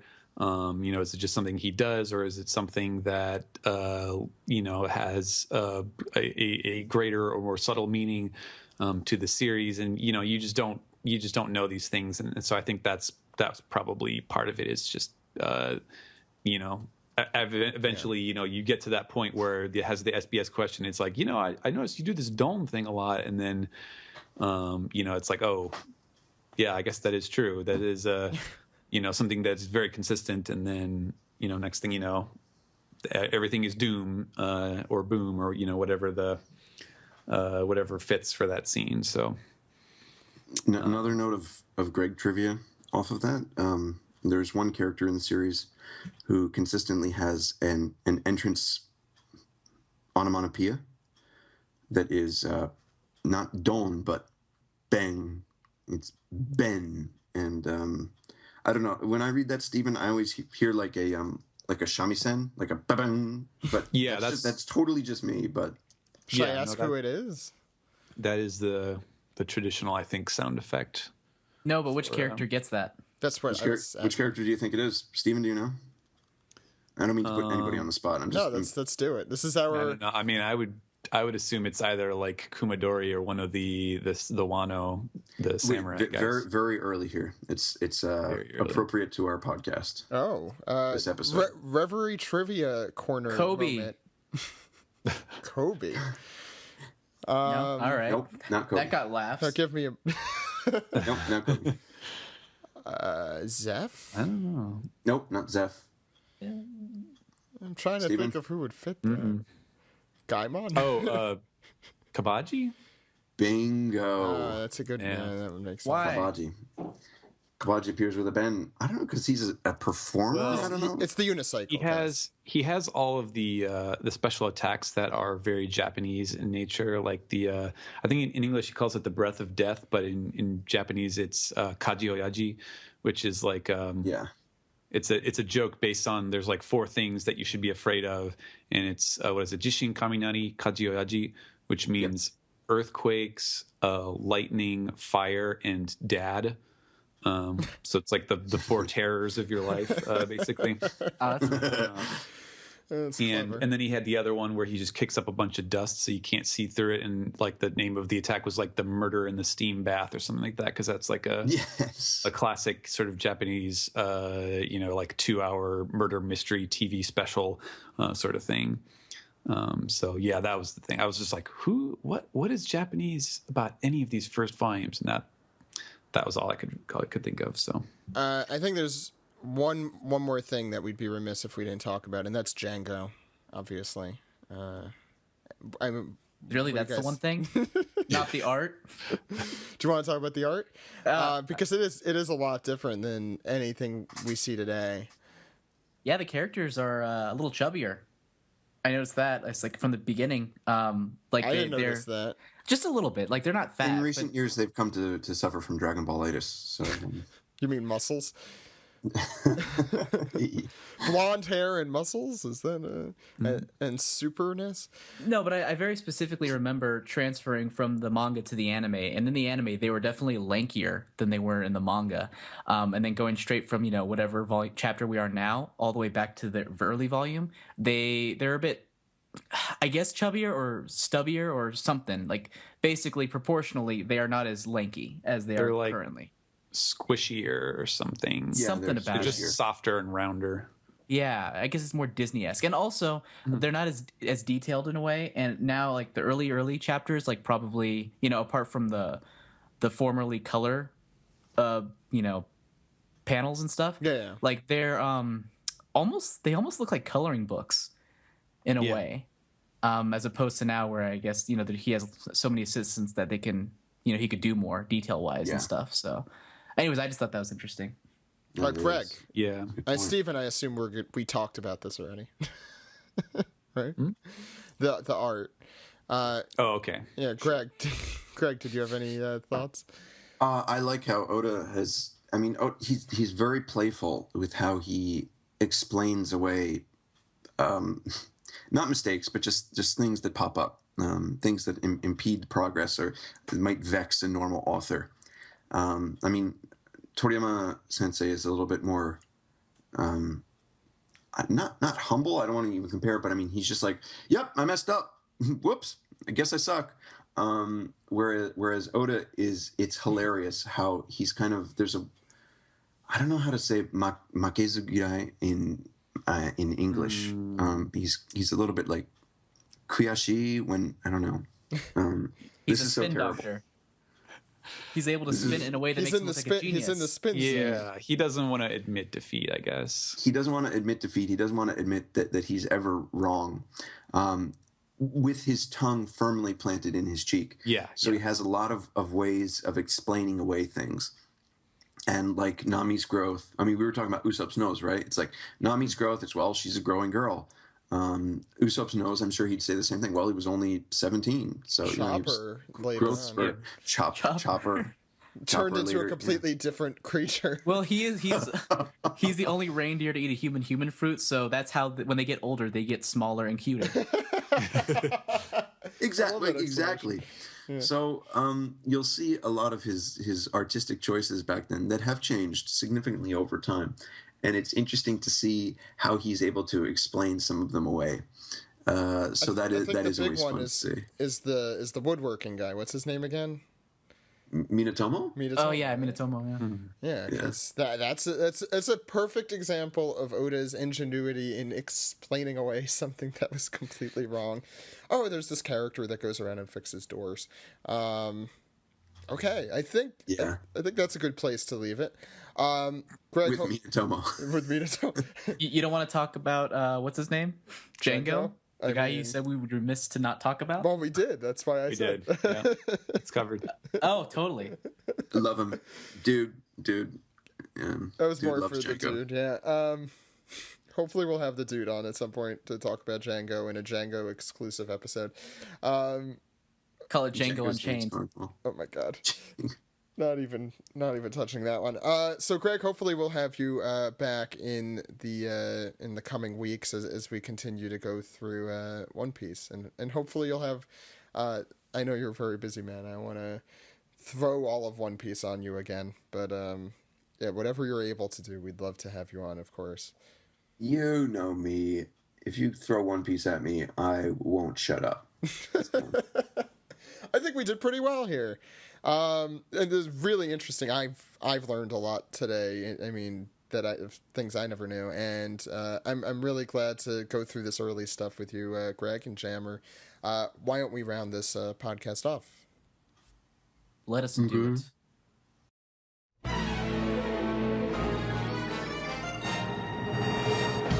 This has been the first volume of the One Piece read-through, covering volumes 1 through 6. And thank you guys all for coming on. Thank you, Steven. Mm-hmm. Sure. Where could people find you? You can find me on Twitter at Translatosaurus, and if you are a current reader, you can read One Piece weekly in Weekly Shonen Jump from VIZ, because I'm translating that. Yeah, for some reason you caught up way quicker than you thought you were starting with us. And yeah, then, right. It's, you know what? Doable. It's doable. We also have Steve with us. Steve, where could people find you? You could find me on Twitter at Steve Yurko, and on Tumblr, steveyurko.tumblr.com. I am a artiste. I'm a drawer of cartoons. I do comics. Check me out. We also want to thank Jose Argumento for coming on. Okay. You can find me at Jose_CNN. I'm posting a lot of stuff there, I guess. I'm trying to think of anything I need to plug. Oh, I have a podcast now. I was going to say. Called Tape Jam. And you can find that at tapejam.podbean.com. Please check it out. I don't think there'll be another show until June because I'm super busy this month. And one of those things I'm busy with is OP Dallas. So OPP Dallas. OPP Dallas, sorry. And yeah. We got some cool stuff, at least rig-wise, ready for it. Yeah, for those who don't know, we're going to Dallas to see how One Piece is made, the dub, and also the sub. So we're going to see, we're going to talk to voice actors, we're going to talk to people behind the production, we're going to talk to people behind the sub production, and we're just going to look around Funimation in Dallas and talk to fun people. Look forward to that. Brian, where can people find you? I can be found at Dark King Zoro on Twitter, all one word, and I am still directing season 3 of Teen Titans Go. Also look forward to season 2 of Rick and Morty, which should be starting up, I think, in a month. I can't wait to hear. Yeah, I can't wait to hear what everyone thinks of that season. I'm sure we'll have something to talk about with that. Yeah, I've been sitting on it for a while, so I'm like, oh, I can't wait till I can finally discuss things. I'm excited. Before we go through how to contact us and how to talk about the manga, I want to give a little sneak peek about what we're going through next week. We're going through volumes 6 through 12. That is your reading assignment, everyone listening.